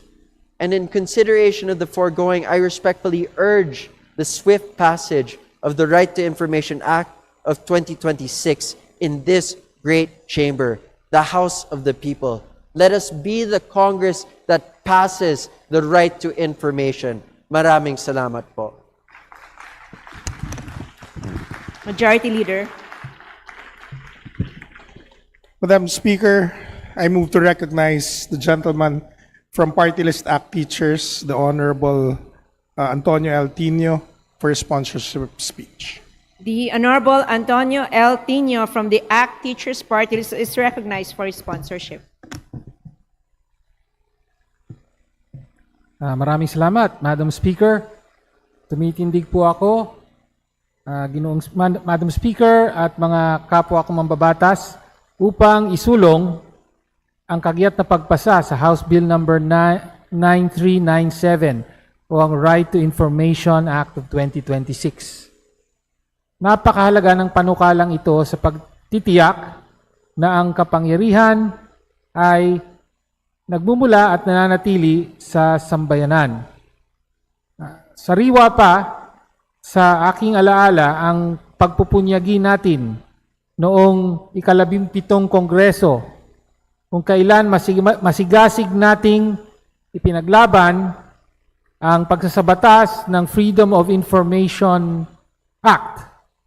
Bilang chairman ng Committee on Public Information, kasama ang mga Freedom of Information Advocates na marami sa kanila ay kapiling po natin ngayon sa gallery. At kung pwede po ay tumindig din po ang mga matagal na nating kasama at matagal nang nagtutulak ng panukalang batas na ito. Kung maaari po ay magsitayo sila. Madam Speaker, if you will allow. Salamat po sa inyong pagpupursige. Thank you. Okay.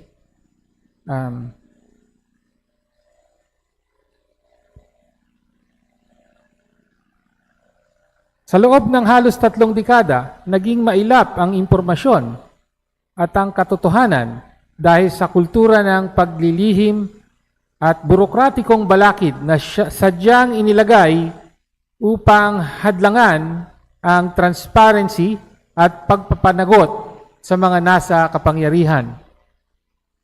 Hindi lamang simpleng kahilingan ang access sa impormasyon. Mabisang sandata ito ng mamamayan laban sa corruption, katiwalian at abuso sa loob ng gobyerno. Sa pamamagitan ng House Bill 9397, binubuwag natin ang kultura ng paglilihim at pinapalitan ito ng prinsipyo ng full public disclosure na nakaugat sa konstitusyon. Tampok sa panukalang ito ang pagtatatag ng isang independent at quasi-judicial na Right to Information Commission. Titiyakin ng komisyon na hindi basta-basta may pagkakait ang mga dokumentong may kinalaman sa interes ng publiko.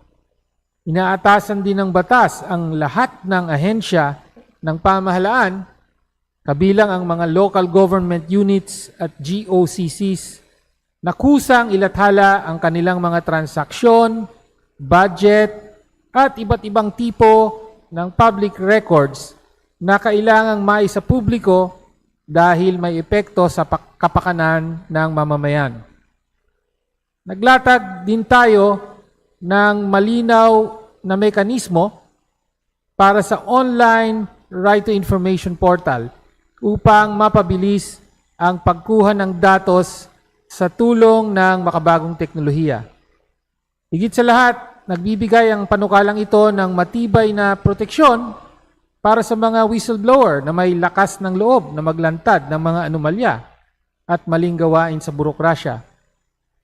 Wala tayong ilusyon na ang freedom of information at ang panukalang batas na ito ang solusyon sa corruption at abuso ng gobyerno para sa kapakinabangan ng iilan laban sa interes ng mamamayan. Gayunman, panahon na upang basagin ang mahabang panahon ng pagkakait sa karapatan ng mamamayan na malaman kung paano ginagamit ang kaban ng bayan at ang kapangyarihan na nasa kamay ng Estado. Marapat lamang na ipasa ang RTI Act, Right to Information Act of 2026 bilang pagkilala sa soberanong karapatan ng mamamayan, sa soberanya ng mamamayan, at bilang panimulang hakbang tungo sa isang gobyernong tunay na mapananagot at tapat sa publiko. Maraming salamat, Madam Speaker. Majority Leader. Madam Speaker, I move to recognize the gentleman from the 2nd District of Bukidnon, Representative Jonathan Keith Flores, for his interpellation. The Honorable Jonathan Keith Flores from the 2nd District of Bukidnon is recognized for his interpellation. Thank you, Madam Speaker. Madam Speaker, would the good sponsor yield to some clarificatory questions from this representation? Yes, Madam Speaker. Madam Speaker, Mr. Sponsor, Section 5 of the bill says that the commission will be attached to the office of the President. Is that correct, Mr. Sponsor? Yes, Madam Speaker. Madam Speaker, would a commission attached to the office of the President having would include the jurisdiction over, or would their powers include both the Congress and the judiciary? Yes, Madam Speaker. The RTI Commission will have under its jurisdiction all requests for information, even as to Congress and the judiciary. Would this not violate the separation of powers, Mr. Speaker, Madam Speaker? This will not violate the separation of powers, Madam Speaker, because the Constitution itself in Section 7 does not give any exception as to any government instrumentality which may be exempt from the right to information. Madam Speaker, Mr. Sponsor, what about certain instances like privileged communication, which is judicially recognized as privileged? Would that also cover those communications? Madam Speaker, I think that is one of the exceptions. We can find that in Section 32.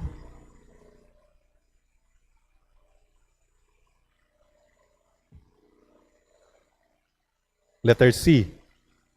One of the exceptions is that the information pertains to a testimony, report, document, or discussion obtained during an executive session of the Congress of the Philippines or any of its committees.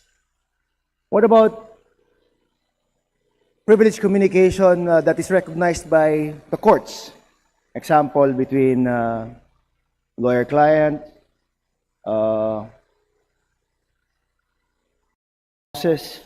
and others, Madam Speaker. Those privileged communications, Madam Speaker, regarding the courts are still privileged and will not be divulged by the Commission. I think that the bill is also sensitive to this issue. And, for example, in Section 32, paragraph D, it says here, the information is classified as privileged communications in legal proceedings by law or by the rules of court, including non-disclosable information as recognized under the Rule on Access to Information about the Supreme Court, Court of Appeals Freedom of Information Manual, Rule on Access to Information about the Sandigan Bayan, the Rule on Access to Information about the lower courts, and other pertinent issuances of the Supreme Court on the matter, unless the person entitled to the privilege has waived it, meaning that those kinds of privileged communications are still privileged and they will not be divulged. Now, you mentioned Section 32. Madam Speaker, Mr. Sponsor, Section 32 provides for 9 exceptions. Is that correct? Yes, Madam Speaker. Now, of these 9 exceptions, the exceptions are dependent on the head of agency or the office concerned whether the request falls within or without these exceptions. Is that correct, Madam Speaker? Actually, the general rule is that the agency will disclose. The exceptions are very narrow and very specific. Would this not give the head of agency or the office concerned too much leeway in interpreting what the exceptions are, Madam Speaker, Mr. Sponsor? I do not think there is room for leeway in interpreting exceptions because the enumeration of exceptions is very particular and very specific. So if it does not form part of the exceptions as enumerated here in the bill, then the agency cannot invent their own exceptions. Thank you, Madam Speaker. Thank you, Mr. Sponsor. Thank you. Majority Leader. Madam Speaker, I move to recognize the lady from Party List ML, the Honorable Laila M. De Lima, for her manifestation. The Honorable Laila M. De Lima from the ML Party List is recognized for her manifestation.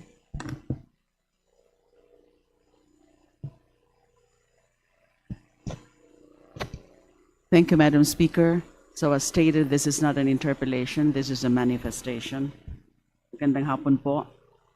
I rise today to express my full support for House Bill number 9397, the Right to Information or RTI Act of 2026. This historic measure consolidates 29 related bills filed across party lines, representing the 20th Congress's commitment to fulfilling a constitutional promise unlegislated for over 3 decades. My fellow Bicolano lawmaker, the late Senator Raul S. Rocco, first filed this bill in the 8th Congress. I repeat, it's 8th Congress. Since then, the People's Right to Information Act, previously known as the Freedom of Information, or FOI Act, has been fiercely championed and fought for in previous Congresses by my fellow Liberal Party lawmakers, including the late Representative Edsel Lagman, former Representatives Lorenzo Erin Tañada III, Jose Christopher Kit Del Monte, George Bolet Banal, Joseph Emilio Jun Abaya, Teodoro Teddy Bagilat Jr., and former Vice President, now Mayor Leni Robredo, in the House of Representatives, and Senator Francis Kiko Pangilinan in the Senate. In the 20th Congress, my fellow Liberal Party members and I carried this fight for transparency through House Bill 2897, now substituted by this bill, House Bill 9397. Ngayon, sa wakas, tinutugunan natin ang matagal ng hamon ng kasaysayan. The people's right to information is not a statutory privilege, but a constitutional mandate. Sa kabila ng malinaw na mandato at paglipas ng mahigit 3 dekada mula nang ipinagtibay ang konstitusyon, wala pa ring komprehensibong batas na nagbibigay ng epektibong mekanismo sa pagpapatupad ng karapatang ito. Executive Order Number 2 of 2016 provided a partial solution within the executive branch, but executive orders can be rescinded, diluted, or abandoned by successive administrations. The people's freedom of and right to information cannot be abrogated by a mere stroke of the presidential pen. It cannot have its protection stripped away through administrative convenience. Hindi na tayo maaring magtago sa likod ng kawalan ng batas. A statute is not merely preferable, it is essential. Paano magiging tunay na makapangyarihan ng mamamayan kung ang impormasyon ay nananatiling nakatago? Paano makikilahok ang sambayanan sa pamamahala kung mahalagang tala, pasya at aksyon ng pamahalaan ay hindi naaabot ng taong bayan? Paano maniningil ng pananagutan ng mamamayan kung ang katotohanan ay nakatago? These are not mere rhetorical questions. Their answers are woven into this proposed law. This bill possesses several critical strengths that distinguish it as comprehensive and enforceable legislation, as already laid down or set forth by the distinguished sponsor. And those features or strengths include its comprehensive coverage of all branches and instrumentalities of government, all local government units, state universities and colleges, constitutional commissions. It also creates an independent quasi-judicial right to information commission to oversee implementation and resolve disputes It also provides for the protection of persons who disclose information in good faith regarding wrongdoing, corruption, or serious threats to public safety or public health and safety from legal or employment-related sanctions. And it also provides sanctions against erring individuals criminally and administratively. In our current era, marked by corruption, misinformation, or fake news, and eroding public trust, access to information is essential. Democracy thrives not in secrecy, but in openness. Citizens cannot meaningfully participate in governance if information remains inaccessible. They cannot hold institutions accountable if records are withheld, and public trust cannot flourish where transparency is absent. Ang katotohanan na hindi kaaway ng gobyerno, ito ang pundasyon ng lehitimong kapangyarihan. This law is not merely about access to documents. It is about respecting the dignity of the people as the true sovereigns of this nation. By passing this measure, we affirm that information held by the government belongs in trust to the people. We fulfill a constitutional promise long overdue and strengthen the democratic foundations of our nation. For these reasons, I respectfully manifest my full support for the passage of this vital measure. Maraming salamat po. Thank you. Majority Leader. Madam Speaker, there being no other member who wishes to interpolate the sponsor, I move to close the period of sponsorship and debate. There is a motion to close the period of sponsorship and debate. Is there any objection? The chair hears none. The motion is approved. Majority Leader. Madam Speaker, I move to open the period of amendments. There's a motion to open the period of amendments. Is there any objection? The chair hears none. The motion is approved. Majority Leader.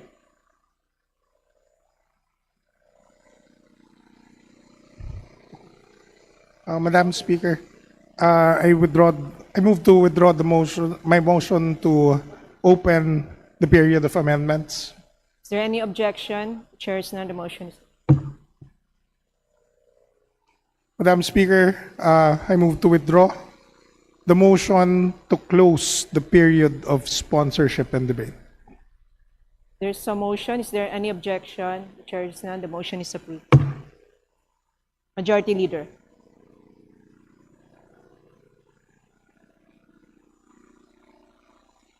Madam Speaker, I move to open the period of sponsorship and debate. There's a motion to open the period of sponsorship and debate. Is there any objection? The chair hears none. The motion is approved.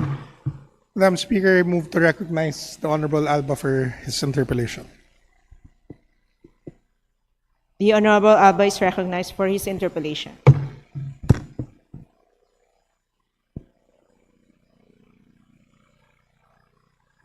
Madam Speaker, would the gentleman from, again, the Oro yield to just 2 questions? Yes, Madam Speaker. Madam Speaker, distinguished sponsor, we believe that the right to freedom of information is very important to ensure that we are able to protect democracy and the access to information of the general public.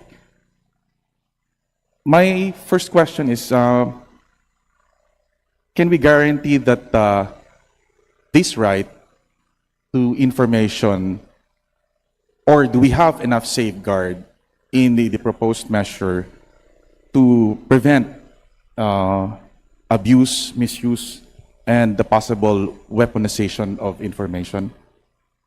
Yes, Madam Speaker. We have exceptions to the information that may be disclosed.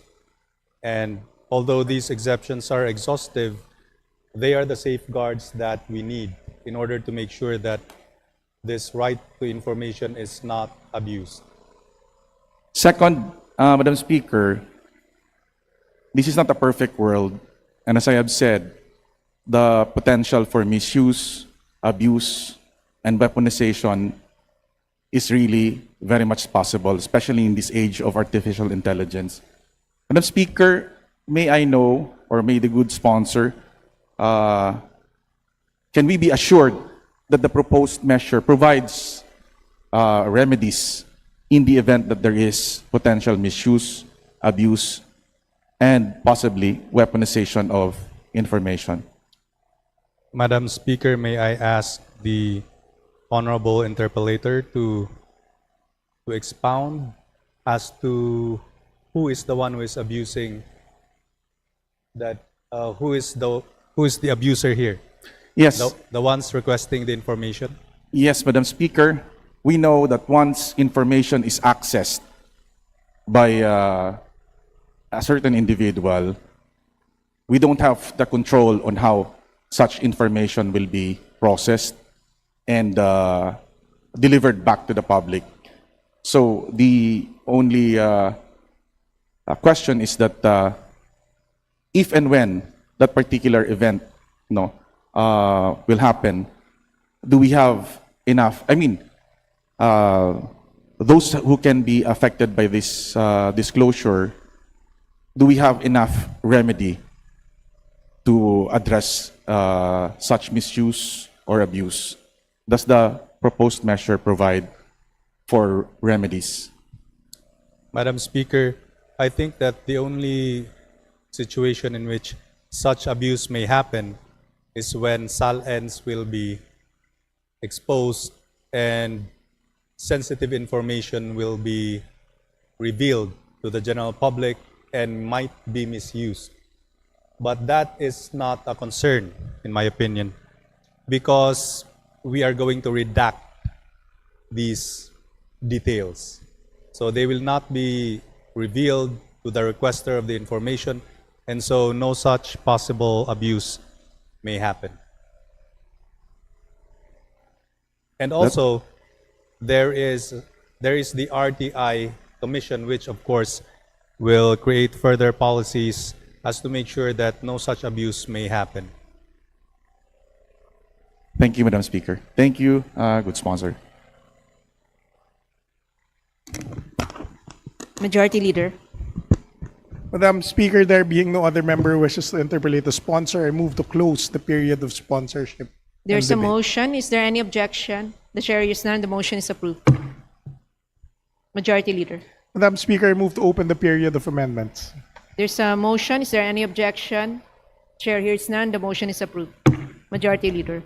Madam Speaker, there being no committee amendments or individual amendments, I move to close the period of amendments. There's a motion. Is there any objection? The chair hears none. The motion is approved. Majority Leader. Madam Speaker, I move to vote on second reading House Bill 9397. So moved, Madam Speaker. There's a motion to approve House Bill 9397. Those who are in favor say aye. Aye. Those who are against say nay.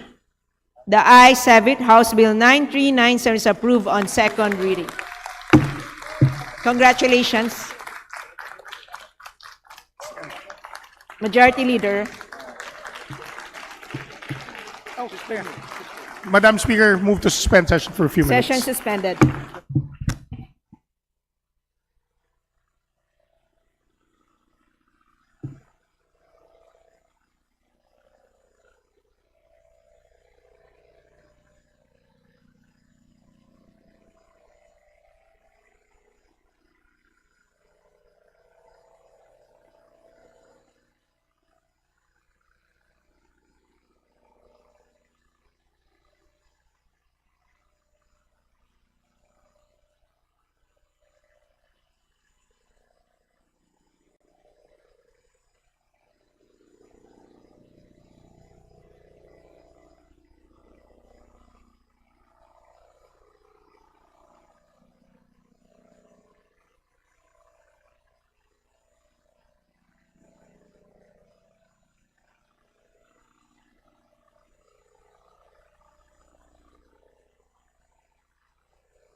Kasi hindi niya nasuspend. Okay nga. Session suspended.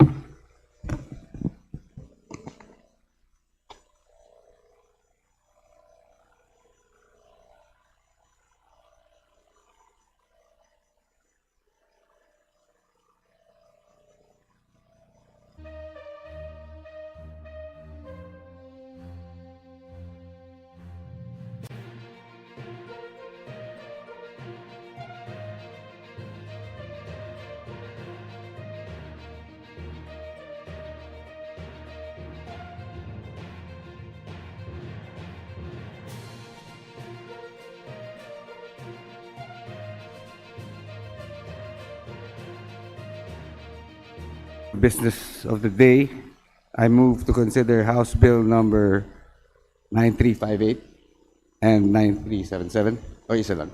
9358. And for this purpose, may I request that the Secretary General be directed to read the title of the bill. There's a motion. Is there any objection? The chair hears none. The Secretary General is directed to read the title of the measure. House Bill 9358, an act strengthening the Department of Education, amending for the purpose Republic Act number 9155, otherwise known as the Governance of Basic Education Act of 2001. Majority Leader. Madam Speaker, I move to open the period of sponsorship and debate, and that the chairman of the committee, Honorable Roman Romulo, be recognized for his sponsorship. Is there any objection? The chair hears none. The motion is approved.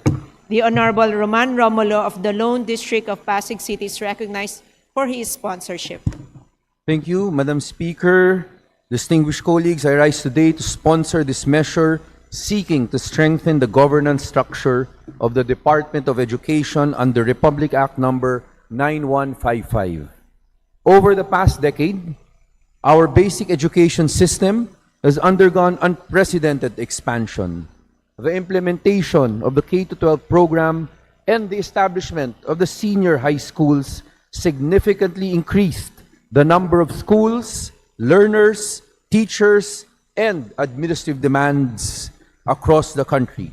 While these reforms expanded access to education, they also exposed structural limitations in the current governance framework of the Department of Education. Today, many regional offices and schools division offices are burdened with increasingly complex responsibility over vast geographic areas and rapidly growing student populations.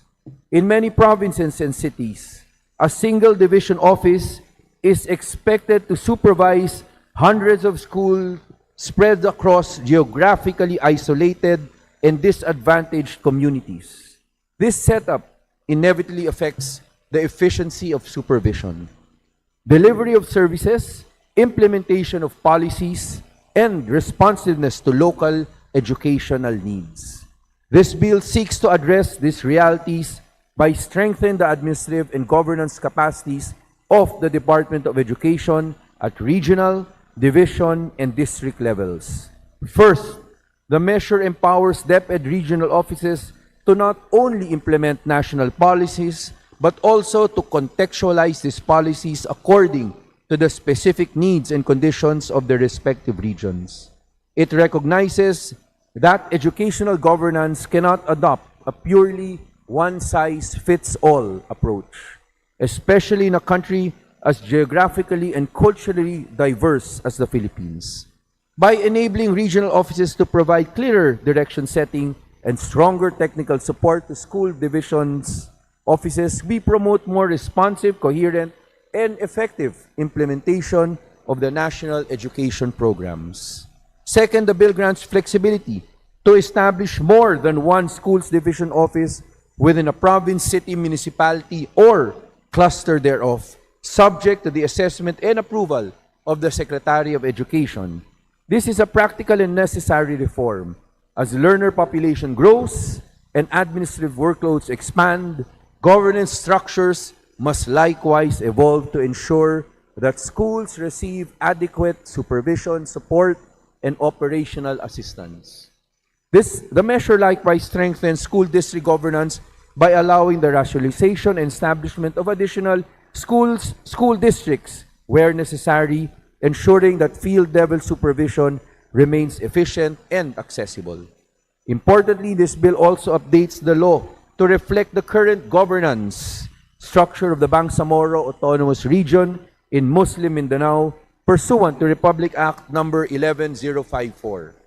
It formally recognized the authority of the Minister of Basic, Higher, and Technical Education of BARM and allows the Department of Education to extend technical assistance and training support to schools and learning centers within the region whenever necessary.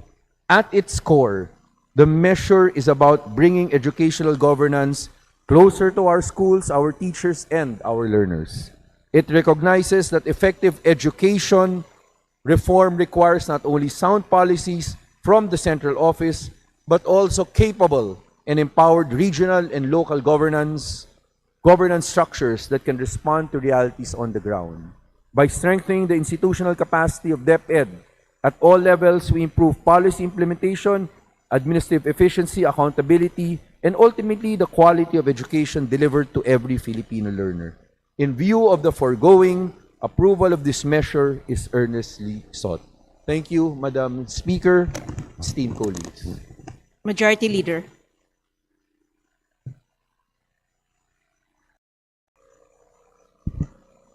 Madam Speaker, I move to suspend session for a few minutes. Session suspended.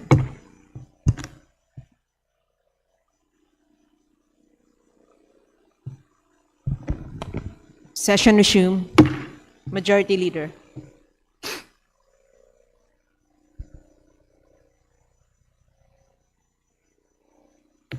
Madam Speaker, is there no interpellators?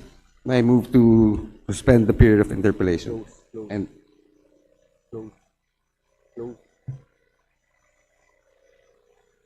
sorry, I say that again. Madam Speaker, there being no other members who wishes to interpolate the sponsor, I move to close the period of sponsorship and debate. There's a motion. Is there any objection? The chair hears none. The motion is approved. Madam Speaker, I move to open the period of amendments. There's a motion. Is there any objection? The chair hears none. The motion is approved.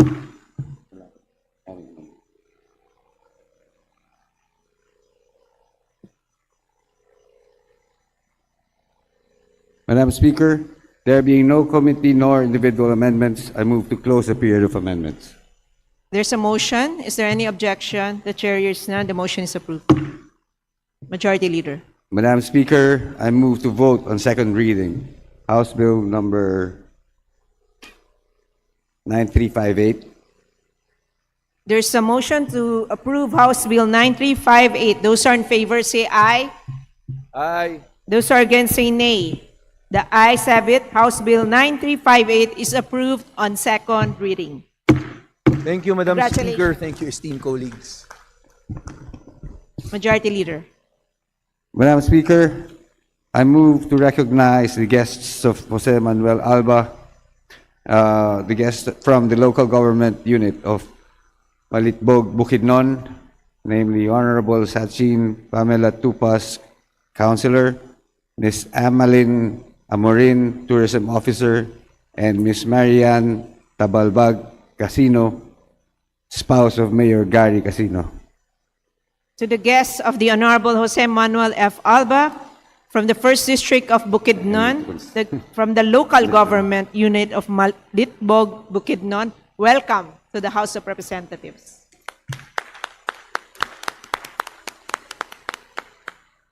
Majority Leader. Madam Speaker, under the calendar of business for the day, I move to consider House Bill number 9377 as contained in committee report submitted by committee. Is there any And for this objection? purpose, may I request that the Secretary General be directed to read the title of the bill. Is there any objection? The chair hears none. The motion is approved. The Secretary General is directed to read the title of the measure. House Bill 9377, an act strengthening civic education by integrating the study of the Constitution into the curriculum of basic education and institutionalizing the observance of Constitution Day in school. Majority Leader. Madam Speaker, I move to open the periods of sponsorship and debate, and that the chairperson of the committee, Honorable Roman Romulo, be recognized to begin his sponsorship of the measure. Is there any objection? The chair hears none. The motion is approved, and the Honorable Roman Romulo of the Lone District of Pasig City is recognized for his sponsorship. Thank you, Madam Speaker, esteemed colleagues. Today, I have the honor of presenting for plenary approval House Bill number 9377, otherwise known as the Constitutional Education Act.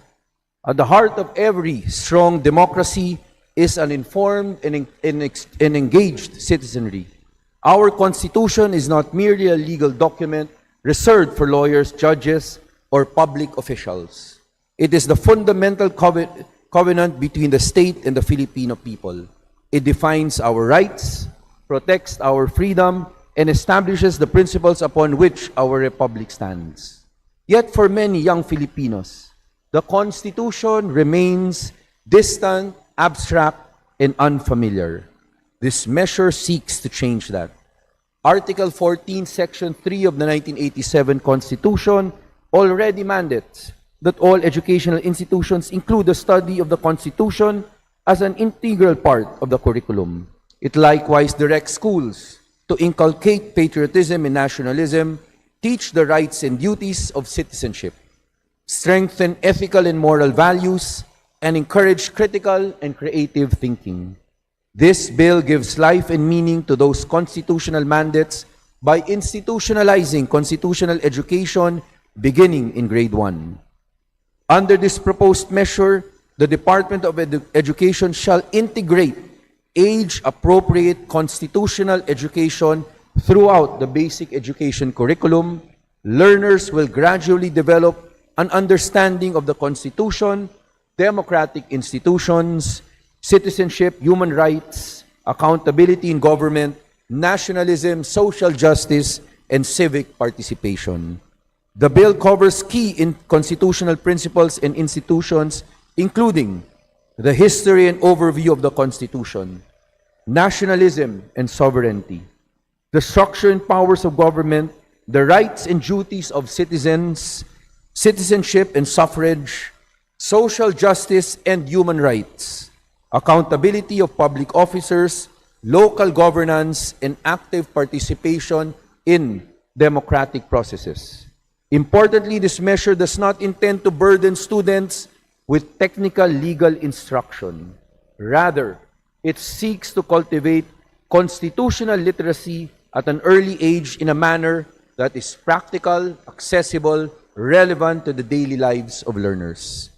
At a time when misinformation spreads rapidly and democratic institutions face increasing challenges worldwide, it is imperative that we equip the youth not only with academic knowledge, but also with a deep understanding of democratic values, civic responsibility, and the rule of law. This bill also institutionalizes the observance of Constitution Day every Feb 2 through civic and student-led activities such as forums, debates, and student elections that encourage participatory democracy and meaningful civic engagement. Moreover, recognizing that effective constitutional education requires capable educators, the measure directs the Department of Education in coordination with the Supreme Court, the Integrated Bar of the Philippines, and the legal education institutions to develop training and certificate programs for teachers. It likewise opens opportunities for members of the legal profession to contribute to civic education through volunteer education and public service. Madam Speaker, constitutional education is nation building. People who understand their constitution are better prepared to defend democracy, uphold human rights, demand accountability, and responsibly exercise the powers entrusted to them as citizens of a free republic. If we want future generations to value democratic institutions, then we must begin by teaching them the Constitution not only as a document, but as a living expression of our collective ideals and aspirations as a people. This measure invests in informed citizenship, responsible leadership, and a stronger democracy. In view of the foregoing, I earnestly seek the support of this august chamber for the immediate approval of House Bill number 9377. Thank you, Madam Speaker. Thank you, esteemed colleagues. Majority Leader. Madam Speaker, there being no member who wishes to interpolate the Speaker or the sponsor, I move to close the period of sponsorship and debate. There's a motion. Is there any objection? The chair hears none. The motion is approved. Majority Leader. Madam Speaker, I move to open the period of amendments. There's a motion. Is there any objection? The chair hears none. The motion is approved. Majority Leader.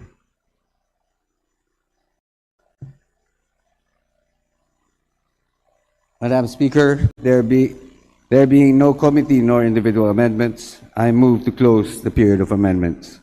There's a motion. Is there any objection? The chair hears none. The motion is approved. Majority Leader. Madam Speaker, I move to vote on second reading House Bill number... Ano number yun? Dito. Ito. Sorry. Sa kabila. 9377. House Bill number 9377. There's a motion to vote on House Bill 9377. Those are in favor say aye. Aye. Those are against say nay. The ayes have it. House Bill 9377 is approved on second reading. Thank you, Madam Congratulations. Speaker. Thank you, esteemed colleagues. Majority Leader. Ayan na eh. Madam Speaker, under the calendar of business of the day, I move to consider the following House resolutions. House Resolution number 1035 under Committee Report 314, and for that purpose, may I ask the Secretary General to read the title of the resolution. The Secretary is directed to read the resolution. House Resolution 1035, resolution congratulating and commending Filipina Olympian Elrene Ann Q. Ando for winning the bronze medal in the women's 63-kilogram clean and jerk event, the 2025 International Weightlifting Federation World Championships held in Ford, Norway from October 2 to 11, 2025. Majority Leader. Madam Speaker, I move to adopt House Resolution number 1035 under Committee Report 314. Those who are in favor say aye. Those who are against say nay. The ayes have it. House Resolution 1035 is hereby adopted. Majority Leader. Madam Speaker, I move to consider House Resolution number 1036 under Committee Report 315. And may I ask the Secretary General to read the title of the resolution. Is there any objection? The chair hears none. The Secretary General is directed to read the title of the resolution.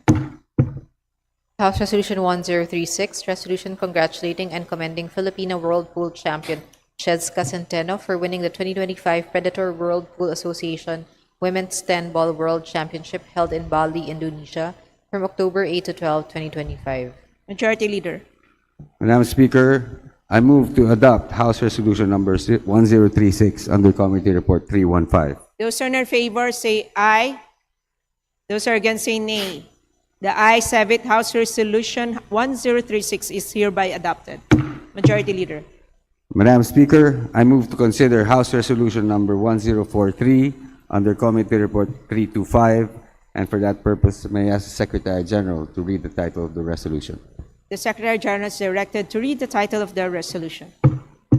House Resolution 1043, resolution congratulating and commending the members of Aurora Gaming Philippines for winning the Mobile Legends Bang Bang Mobile 7 World Championship held in Jakarta, Indonesia from January 3 to 25, 2026. Majority Leader. Madam Speaker, I move to adopt House Resolution number 1036 under Committee Report 315. There's a motion to adopt House Resolution 1043. 1043 under Those Committee who are in Report favor say 325. aye.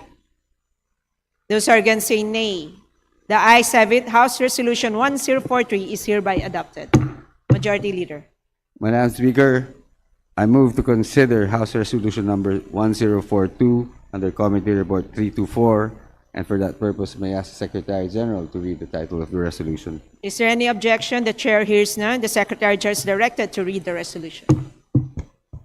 House Resolution 1042, resolution urging the Philippine Statistics Authority to develop a specialized economic survey framework to capture informal cross-border barter trade and multi-currency household income and expenditure patterns in the Bangsamoro Autonomous Region and Muslim Mindanao provinces, identified under Executive Order Number 64, Series of 2018, including similar areas such as Jose Abad Santos in Davao Occidental and Governor Generoso in Davao Oriental, to address the statistical blind spot affecting the economic visibility of barter and border communities in Sulu, Tawi-Tawi, and other affected localities. Majority Leader. Madam Speaker, I move to adopt House Resolution number 1042. Those are in favor say aye. Aye. Those are against say nay. The ayes have it. House Resolution 1042 is hereby adopted. Majority Leader. Madam Speaker, move to suspend session for a few minutes. Session suspended.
Session resumed.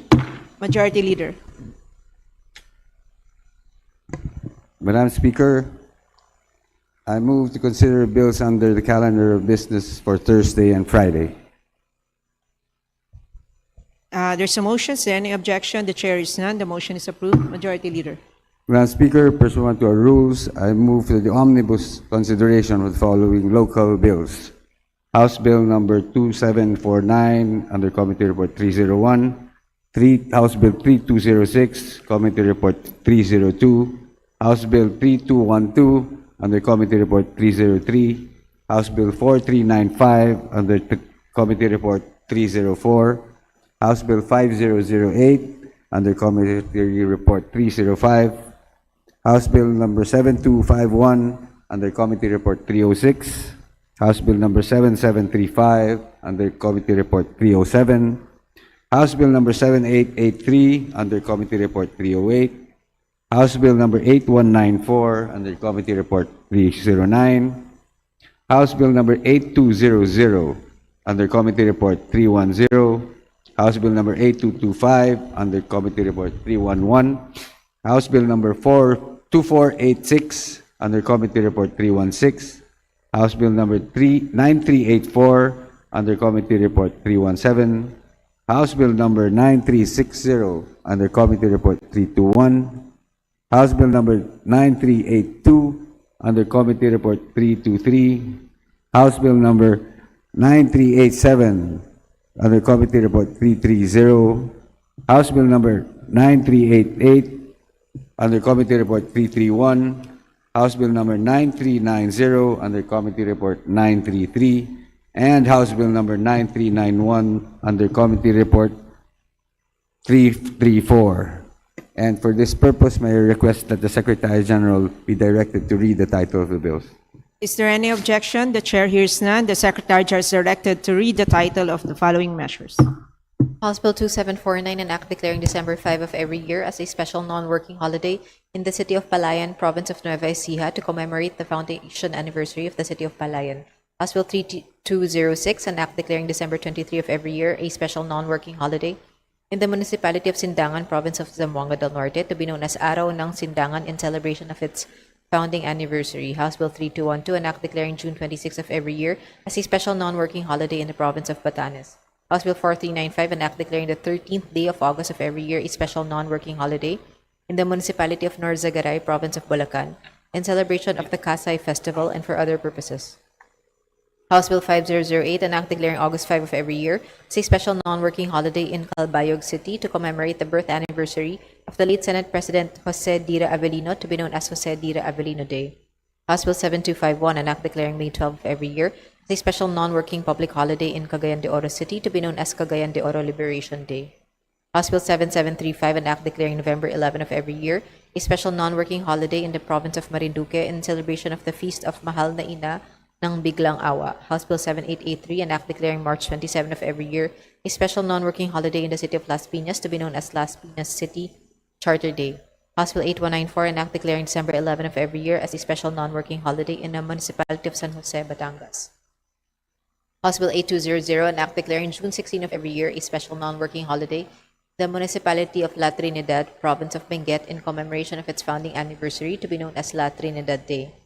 House Bill 8225, an act declaring December 11 of every year a special non-working holiday in the municipality of Tuba, province of Benguet, in commemoration of its founding anniversary, to be known as Tuba Day.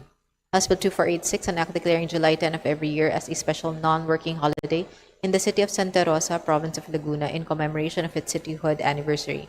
House Bill 9348, an act declaring November 11 of every year a special non-working holiday in the municipality of Santa Barbara, province of Iloilo, to commemorate the birth anniversary of Ilonggo hero and Revolutionary General Martin T. Delgado, to be known as General Martin T. Delgado Day. House Bill 9360, an act changing the name of Central Azucarera de Tarlac High School Annex in Barangay Balete, Tarlac City, province of Tarlac, to Balete National High School. House Bill 9382, an act establishing a College of Medicine in the Mindanao State University General Santos City Campus in the city of General Santos and appropriating funds therefor. House Bill 9387, an act establishing a regular campus of the Don Mariano Marcos Memorial State University in the municipality of Nagilian, province of La Union, to be known as the Don Mariano Marcos Memorial State University East La Union Campus and appropriating funds therefor. House Bill 9388, an act establishing a College of Medicine in Northeastern Mindanao State University Main Campus in the city of Tandag, province of Surigao del Sur, and appropriating funds therefor. House Bill 9390, an act establishing a College of Medicine in the Bukidnon State University in Malay Balay City, province of Bukidnon, and appropriating funds therefor. House Bill 9391, an act establishing a College of Medicine in the University of Science and Technology of Southern Philippines, Cagayan de Oro City Campus in Cagayan de Oro City, province of Misamis Oriental, and appropriating funds therefor. Majority Leader. Madam Speaker, I move to open the period of sponsorship and debate and that the respective explanatory notes be considered as sponsorship of the said measures. There's a motion. Is there any objection? The chair hears none. The motion is approved. Majority Leader. Madam Speaker, there being no member who wishes to interpolate on the said measures, I move to close the period of sponsorship and debate. There's a motion. Is there any objection? The chair hears none. The motion is approved. Madam Majority Speaker, Leader. I move to open the period of amendments and approve the committee amendments, if any, as contained in the respective committee reports of the aforementioned bills. There's a motion. Is there any objection? The chair hears none. The motion is approved. Majority Leader. Madam Speaker, there being no individual amendments, I move to close the period of amendments. There's a motion. Is there any objection? The chair hears none. The motion is approved. Majority Leader. Madam Speaker, I move to vote on second reading the following aforementioned bills. Those who are in favor say aye. Those who are against say nay. The ayes have it. House Bill 2749, 3206, 3212, 4395, 5008, 7251, 7735, 7883, 8194, 8200, 8225, 2486, 9348, 9360, 9382, 9387, 9388, 9390, 9391, including their committee amendments, is approved on second reading. Majority Leader. Madam Speaker, I now move to designate the following members to the Conference Committee on the disagreeing provisions of House Bill number 6636 and Senate Bill number 1966, institutionalizing the Assistance to Individuals in Crisis Situations program of the Department of Social Welfare and Development, namely Representative Chino Miguel Almario, Representative Attorney Miro Kimbo, Representative Dante Garcia, Representative Lani Mercado Revilla, Representative Jocelyn F. Tulfo, Representative Zia Alonto Adjong, and Representative Marcelino Libanon. There's a motion to designate the aforementioned members to the said conference committee. Is there any objection? The chair hears none. The motion is approved. Majority Leader. Mr. Speaker, I move to include additional co-authors to the House Bills numbers 9257, 9358, 9377, and 9397, and the House Resolution numbers 1035, 1036, 1042, and 1043 as contained in the list to be submitted by the Committee on Rules. Is there any objection? The chair hears none. The motion is approved. Majority Leader.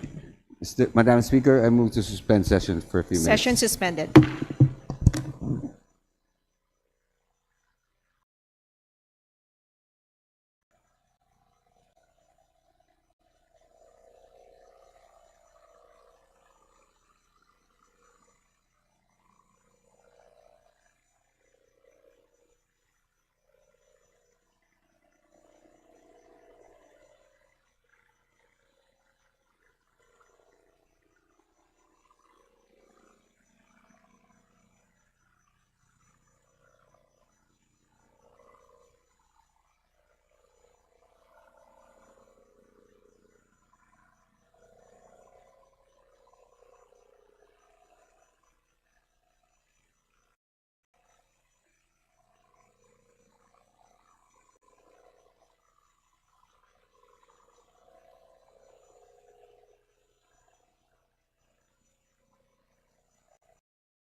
Session resumed. Majority Leader. Madam Speaker, I move to consider on third reading House Bill number 9000, printed of copies of which were distributed to the members and pursuant to the rules of the House. And for this purpose, may I request that the Secretary General be directed to read the title of the bill and thereafter call the roll for nominal voting. There's a motion. Is there any objection? The chair hears none. The Secretary is directed to read the title of the measure and call the roll for nominal voting. House Bill number 9000, an act granting the Times Broadcasting Network Corporation a franchise to construct, install, establish, operate, and maintain radio and television broadcasting stations in the Philippines. Roll call of members in consideration on third reading of House Bill number 9000. Abalo Sabante Asidre, Ako, Pacosa, Adyong, Advincula, Agaraw, Aguiao, Alano, Alba, Albano, Almario Chino Miguel, Almario Dennis, Almonte, Alvarez Jose, Alvarez Mercedes, Amante Amatong, Ang Angara, Angeles Aquino, Aquino Magsaysay, Arbison Manera, Arbison Manera Jr., Arena Sagorgansya, Asistio, Atay de Aumentado, Ayon, Mag-Abalindong, Banyas Nograles, Bangkoro, Barbara Barbers, Baronda, Barzaga, Bascog, Bautista Claude, Bautista Johan Monich, Bautista Lim, Beltran, Benitez Alfredo, Benitez Javier Miguel, Bernos Ching, Bernos JB, Biron Bucoba, Bolilia, Bodok, Briones, Bulit Begtang, Gagas, Calderon, Calixto, Kawagdan, Carrie Castro, Caiton, Cedeses, and Daniel Siniza, Chan, Jan, Franz, Norberto, Celito, Almario, Chan, Junard, Chua, Chuatay, Chongalaw, Coco Pilar, Cojuanco, Jaime, Eduardo Mar, Cojuanco Mar, Coliantes, Corvera, Cruz Agata, Cruz Ricardo, Cruzado Cuba de Goc, Dalag de Hirang Daza de Jesus de Lima de Venecia, Defensor de Gama del Mar de los Santos, de Macod de Magila, Di Maporo Imelda, Di Maporo City Amina, Diokno Dionisio Domingo de Mogan, Duterte Harold James, Duterte Omar Vincent, Duterte Paldo, Di Faustino Michael Carlos, D. Ian Paul, De Lago Emano, Enverga Erisa, Escuderos Espares, Espina Estrella, Ferrer Antonio, Ferrer Jeffrey, Flores Fortes, Frasco Fresneto, Fendibel Galang, Galeos Garbin, Garcia Albert, Garcia Dante, Garcia Jose Arturo, Garcia Karen Hope, Garcia Maria Angela, Guardiola Garin Gatchalian Gato, Glepa Go Gomez, Gonzalez Alexandria, Gonzalez Eliza Micaela, Gonzalez Christopher Sheen, Gonzalez Roy, Coriseta Gico Ginto, Gulias Gutierrez, Hernandez Charisan, Hernandez Dennis, Hernandez Ferdinand, Hernandez Ramil, Alfarasim, Maribata, Ismula Iway, Javier, Co Antonio, Co Elisa, Co Wilton, Kong Hun, Co Labad-Labad Lacson, Lagbas, Lagdameo Jose Manuel, Lagdameo Monique Yasmin Maria, Lagman, Lagon Daphne, Lagonsani, Lara Razdin, Ledesma, Legacion, Legarda, Legaspi, Livisa, Libanan, Lopez, Gloria, Leola, Luistro, Lumayag, Makapagal, Arroyo, Makasayat, Maceda, Madrona, Malapitan, Mangodadato, Maniquis, Maranyon, Marcoleta, Marcos, Marquez, Mastura, Matibag, Matugas, Mendoza, Mercado Revilla, Miraflores, Momo, Montes, Nava, Nisay, Nolasco, Mamel Henry, Mamel Sancho Fernando, Olivares, Songchuan, Ordanes, Soreto, Ortega, Juano Dizon, Padiernos, Panalian, Pancho, Panotes, Pascual, Perez, Pimentel, Plaza, Plato, Po, Primicia, Sagabas, Pumarin, Puno, Rama, Rector, Regencia, Rimuli, Revilla, Brian, Revilla, Monjolo, Ridon, Rivera, Robes, Rodriguez Yolohoyo, Rodriguez Maximo, Rodriguez Rufus, Roman, Romualdez Sandro Julian, Romualdez Ferdinand Martin, Romualdez Yada Marie, Romualdo Romulo Roques Garbaria, Calorno Salceda Sali, Salvacion Salvador Salvame, Salas Fernando, Santos Maria Alana Samantha, Santos Mark Anthony, Shimura, Singson Rochelle, Singson Ronald, Singson Mihan, Solon Soriano, Suwan, Swansing Bella Vanessa, Swansing Michaela Angela, Suarez, Sontay, Talyado, Tan Eamon, Tan Joseph, Tan Keith Micah, Tan Reynolds Michael, Tan Samir, Tan Stephen James, Tan Chay, Tan Watko, Tariel, Teodoro, Tereng Teves, Tiangco, Tieng, Tino, Talentino, Tuan, Tofo Jocelyn, Tofo Ralph Wendell, Tupas Tutor, Tio Mali Ungab, Uy Ricardo, Uy Roberto, Valeriano Vargas, Alfonso Veloso Tuazon, Vergara Villa, Villafert Miguel Luis, Villafert and Vincenzo, Renato Luigi, Villanueva, Villarico, Violago, Yamson, Yap Arthur, Yap Christopherson, Yap Eric, Yap John Gisnell, Yatko Inares, Yu Jaisal Victoria, Yu Joseph Kim, Yulo, Zamora Maria Carmen, Zamora Isabel Maria Zubiri. Second call of members in consideration on third reading of House Bill number 9000. Abante Advincula Agaro Alano Alvarez Mercedes, Amatong Arias Metado Barbas Bascog Benitez Alfredo, Benitez Javier Miguel, Biron Corvera, Cuwa de Hirang, Daza de Jesus de Venecia, de Gamo de los Santos, de Mapor City Amina, Duterte Harold James, Duterte Omar Vincent, Duterte Paulo, Di Faustino Michael Carlos, D. Ian Paul, Fer Jeffrey, Garcia Albert, Go Gulias, Hernandez Charisan, Hernandez Dennis, Orabata Iway Lacson, Mangodadato, Mercado Revilla, Nazal Longchuan, Padiernos, Pascual Plaza, Primicia Sagabas, Puno, Kimbo, Rector, Imulga, Revilla, Brian, Salceda, Sally Santos, Mariana, Samantha, Chimura, Solon, Swansing, Beda Vanessa, Swansing, Michael Angela, Suarez, Delgado, Tan Reynolds, Michael, Tan Samir, Tan Stephen James, Teves, Tolentino, Tupas, Tutor, T. Ungab, Uy Ricardo, Uy Roberto, Veloso, Tuasan, Villa, Villanueva, Villago, Yap Christopherson, Zamora, Maria Carmen.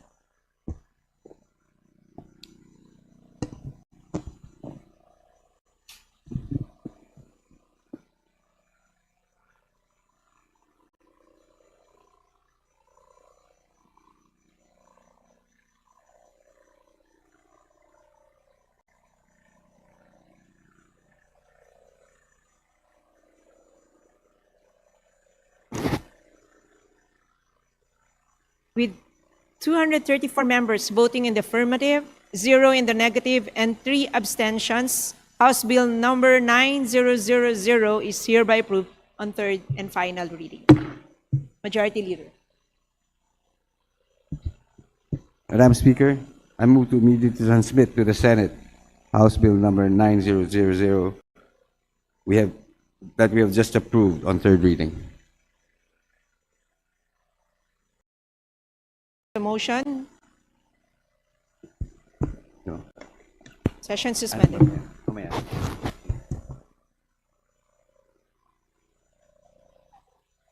Hindi.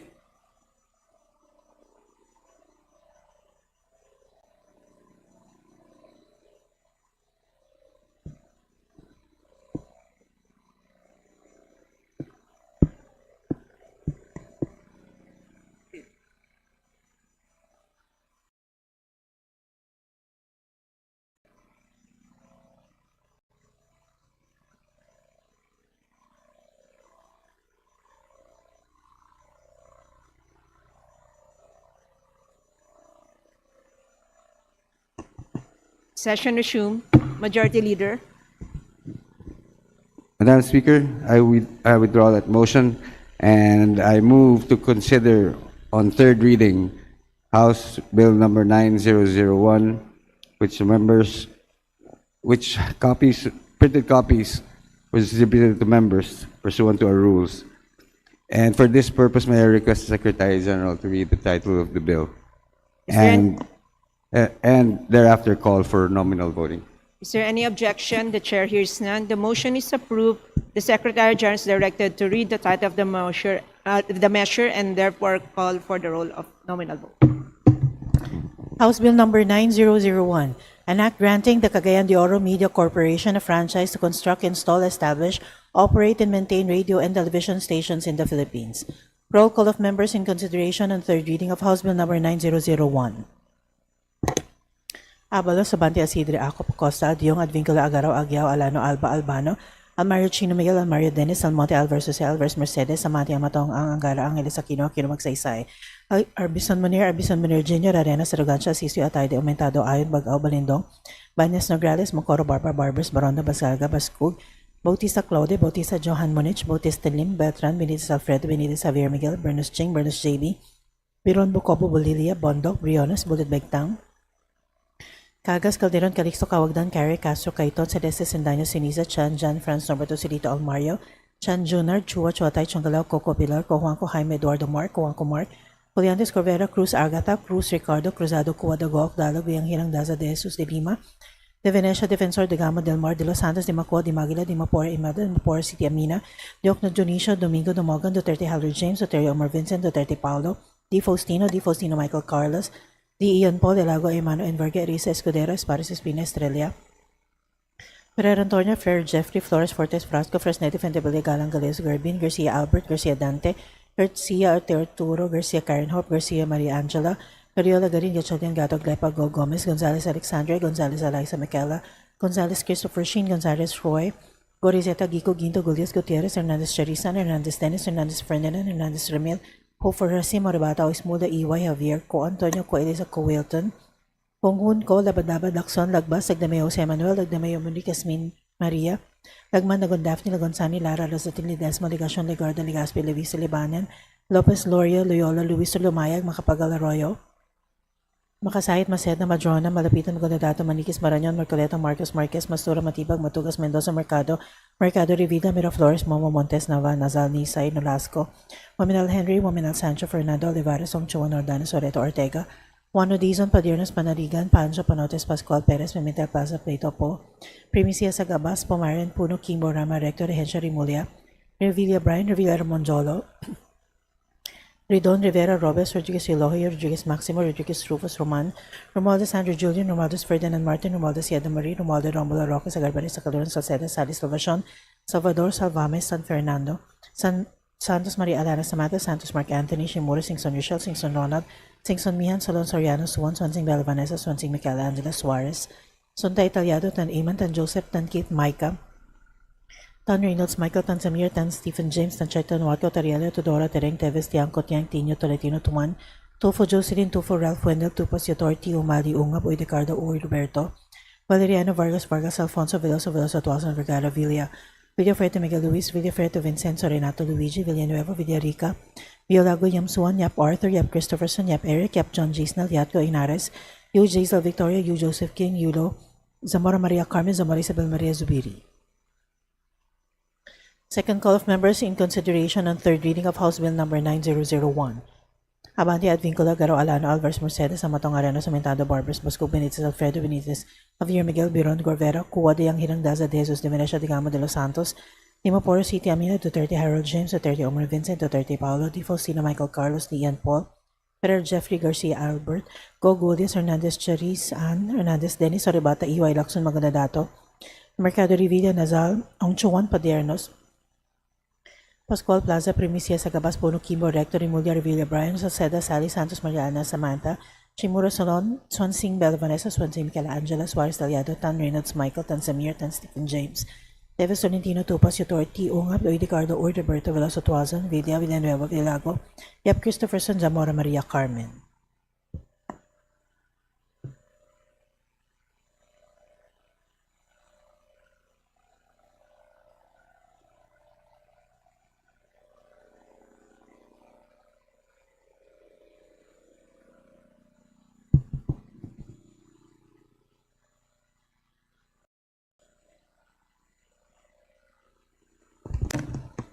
With 234 members voting in the affirmative, 0 in the negative, and 3 abstentions, House Bill number 9001 is hereby approved on third and final reading. Majority Leader. Madam Speaker, I move to consider on third reading House Bill number 9010, printed copies of which were distributed to the members pursuant to our rules of the House. And for this purpose, may I request the Secretary General to read the title of the bill and thereafter call the roll for nominal voting. Is there any objection? The chair hears none. The Secretary General is directed to read the title of the measure and hereby call the roll for nominal voting. House Bill number 9010, an act granting First Gas Pipeline Corporation a franchise to construct, install, own, operate, and maintain pipelines for the transportation and distribution of natural gas, petroleum, and petroleum products throughout the Philippines. Roll call of members in consideration on third reading of House Bill number 9010. Abalo Sabante Asidri Ako Pacosa Adyong Advincula Agaraw Agiao Alano Alba Albano Almario Chini Miguel Almario Dennis Almonte Alvarez Jose Alvarez Mercedes Amante Amatong Ang Angara Angeles Aquino Aquino Magsaysay Arbison Manir Jr. Arena Sagragansya Sisio Ataydio Mentado Ayon Bagao Balindong Banyas Nograles Bangkoro Barbar Barbers Baronda Barzaga Bascog Bautista Claude Bautista Johan Munich Bautista Lim Beltran Benitez Alfredo Benitez Javier Miguel Bernos Ching Bernos JB Biron Bucobo Bolilia Bondok Briones, Budot Begdang Cagas Calderon Calixto Cabagdan Carrie Castro Caiton Celeste Sendanya Ceniza, Chan Jan Francis Norbert Joselito Almario, Chan Jr. Chua Chuatay Changalaw Coco Pilar, Cojuanco Jaime Eduardo Mark, Cojuanco Mark, Coliantes Corvera, Cruz Agata, Cruz Ricardo. Madam Speaker, my vote is no, and I reserve my right to explain my vote later. Thank you. Yes, you may. Please proceed.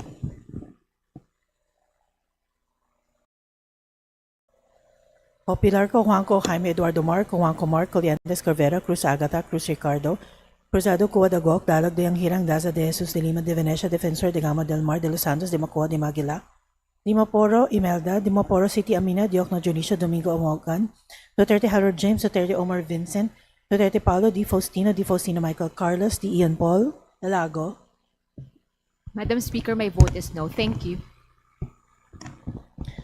Emano Enverga, Erisa, Escudero, Espares, Espina, Estrella, Ferrer Antonio, Ferrer Jeffrey, Flores, Fortes, Frasco, Fresnelli, Fendebelia, Galang, Galeos, Garbin, Garcia Albert, Garcia Dante, Garcia Jose Arturo, Garcia Karen Hope, Garcia Maria Angela, Guardiola, Garin, Gachalian, Gato, Glepa, Go Gomez, Gonzales, Alexandria, Gonzales, Eliza Michael, Gonzales, Christopher Sheen, Gonzales, Roy, Coriseta, Gico, Ginto, Galias, Guterres, Hernandez, Charisan, Hernandez, Dennis, Hernandez, Ferdinand, Hernandez, Ramil, Hofer, Hasim, Horibata, Ismola, EY, Javier, Co Antonio, Co Elisa, Co Wilton, Konghun Ko, Labad-Labad, Lacson, Lagbas, Lagdamayo, Jose Manuel, Lagdamayo, Moniquez, Minaria, Lagman, Lagon Daphne, Lagon Sani, Lara, Lazatin, Ledesma, Ligacion, Ligarda, Legazpi, Levista, Libanan, Lopez, Loria, Loyola, Luis Sur, Lumayag, Makapagal, Arroyo, Makasait, Maceda, Madrona, Malapitan, Magodadato, Maniquis, Marañon, Marcoleta, Marcos, Marquez, Mastura, Matibag, Matugas, Mendoza, Mercado, Revilla, Mero Flores, Momo Montes, Navan, Yazal, Nisay, Nolasco, Paminal Henry, Paminal Sancho, Fernando, Olivares, Songchuan, Ordanes, Oreto, Ortega,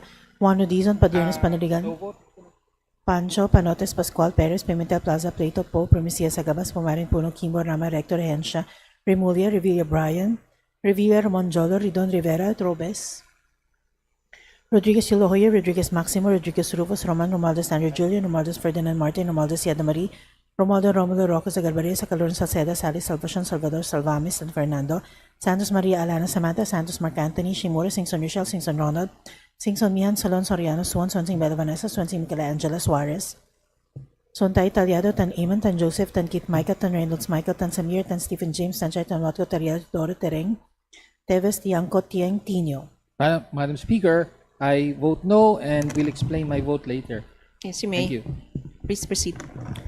Tolentino, 2-1, 2 for Jocelyn, 2 for Ralph Mendel, 2 Pasiutor, Tio Mali, Ungab, Uy Ricardo, Uy Roberto, Valeriano Vargas, Vargas Alfonso, Veloso, Veloso Tuazan, Vergal, Villa, Villafrete Miguel Luis, Villafrete Vincenzo, Renato Luigi, Villanueva, Villarica, Villalago, Yam Suan, Yap Arthur, Yap Christopherson, Yap Eric, Yap John Gisnel, Yatco, Inares, Yu Jaisel Victoria, Yu Joseph Kim, Yulo, Zamora Maria Carmen, Zamora Isabel Maria Zubiri. Second call of members in consideration on third reading of House Bill number 9010. Abante Advincula Agaraw Alan Alvarez Mercedes, Amadong Arenas, Aumentado Barbers, Basco, Benitez, Alfredo Benitez, Xavier Miguel, Biron, Corvero, Cuba, Diang Daza, De Jesus, Dimenesia, Digamo, De Los Santos, Dimaporo City, Amina, Duterte, Harold James, Duterte, Omar Vincent, Duterte, Paulo, D. Faustino, Michael Carlos, D. Ian Paul, Ferrer, Jeffrey, Garcia, Albert, Go, Gulius, Hernandez, Charis, Ann, Hernandez, Dennis, Oribata, EY, Lacson, Mangonadato, Mercado, Revilla, Nazal, Ongchuan, Pardiernos, Pascual Plaza, Primicia Sagabas, Puno, Kimbo, Rectory, Mulia, Revilla, Brian, Salceda, Sally, Santos, Mariana, Samantha, Chimura, Celon, Swansing, Bella Vanessa, Swansing, Michelangelo, Suarez, Taliados, Dan Reynolds, Michael, Tan Samir, Tan Stephen James, Steven Tonitino, Tupas, Tutor, T. Ungab, Uy De Carlo, Uy Roberto, Villa Sotuazon, Villa Villanueva, Violago, Yap Christopherson, Zamora Maria Carmen.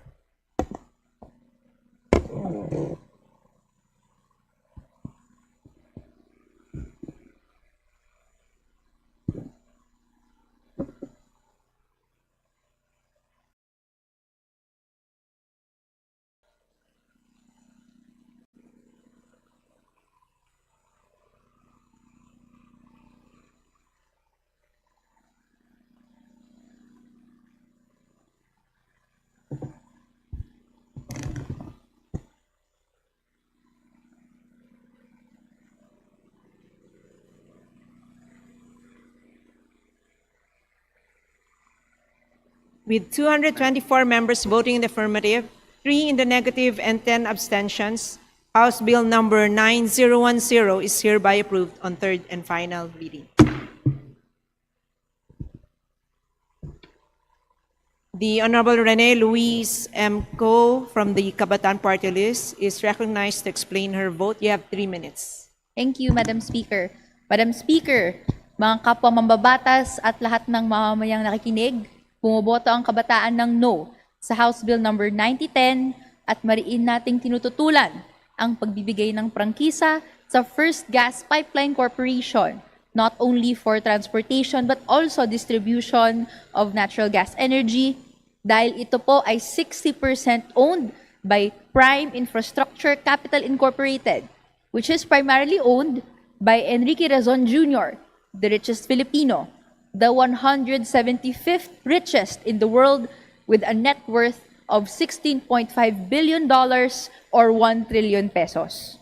Madam Speaker, unang kalahati pa lamang ng taon, sunod-sunod na ang krisis pang ekonomiya na sumalubong sa ating lahat at lalo pang nagbaon sa bansa sa hirap.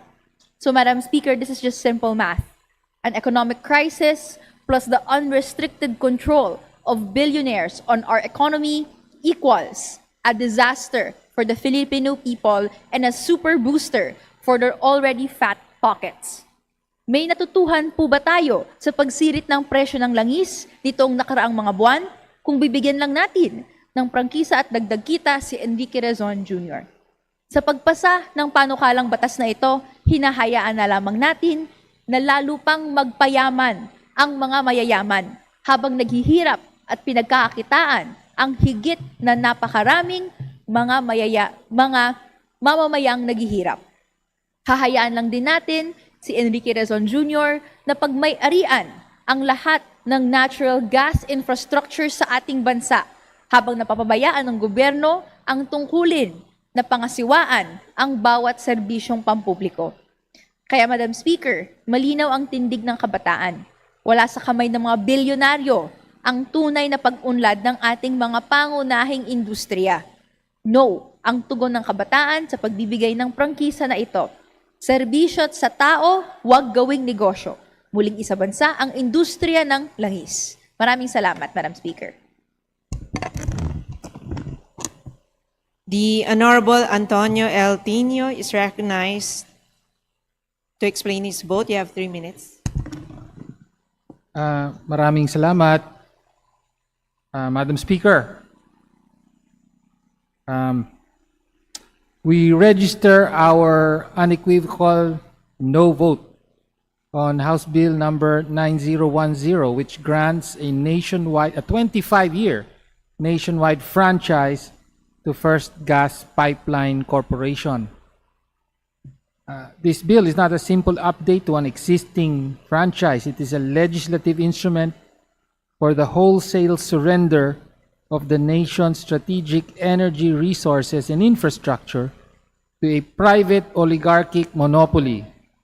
It directly contravenes the constitutional mandate that all natural resources are owned by the state and must be under its full control and supervision. We oppose, we vote no for the following reasons. First, the bill creates a private, vertically integrated monopoly over the natural gas sector. It grants a nationwide transmission and distribution franchise. Transmission and distribution franchise to a corporation that is now a central part of an empire controlled by a single tycoon, Enrique Razon. This empire already holds a dominant 45% stake in the Malampaya gas field, controls 60% of the critical Batangas LNG terminal and gas-fired power plants, and now seeks control over the very pipelines that would carry this gas. And again, the franchise is for transmission and distribution. This consolidation of upstream resource extraction, midstream importation and storage, downstream power generation, and now nationwide transmission and distribution into one private hand is a textbook definition of a monopoly. The so-called non-exclusivity clause is a hollow formality, as no other entity can possibly compete after this franchise establishes a single privately owned national grid. Second, the bill facilitates the plunder of national patrimony. The timing is not coincidental with the announcement of new gas discoveries in Malampaya. This bill ensures that the benefits of this public resource will flow primarily into private coffers. By expanding the franchise to include petroleum and petroleum products without any justification. So this is not just a franchise to distribute natural gas, but also petroleum and petroleum products. The bill strongly suggests preparatory moves to also control and profit from potential oil finds in Malampaya or from any future joint exploration in the West Philippine Sea.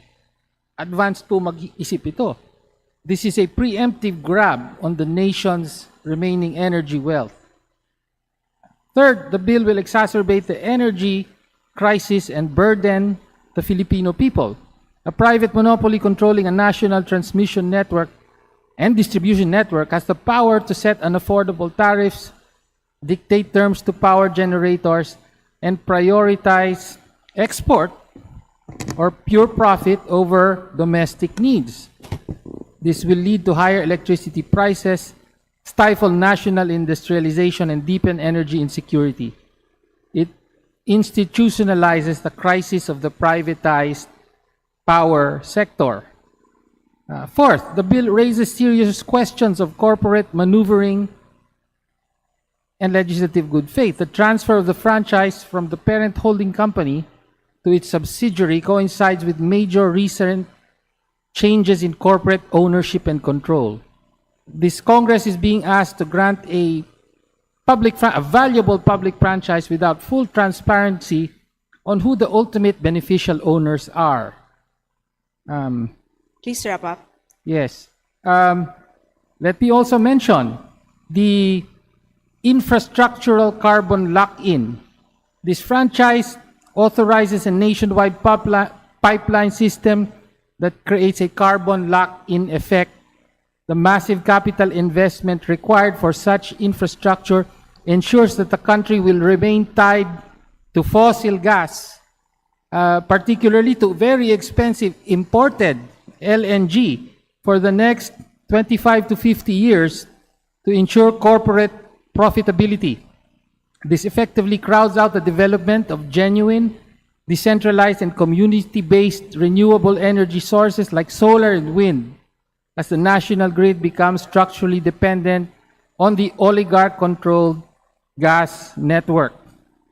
For these reasons, Madam Chair, we vote no. Thank you. Majority Leader.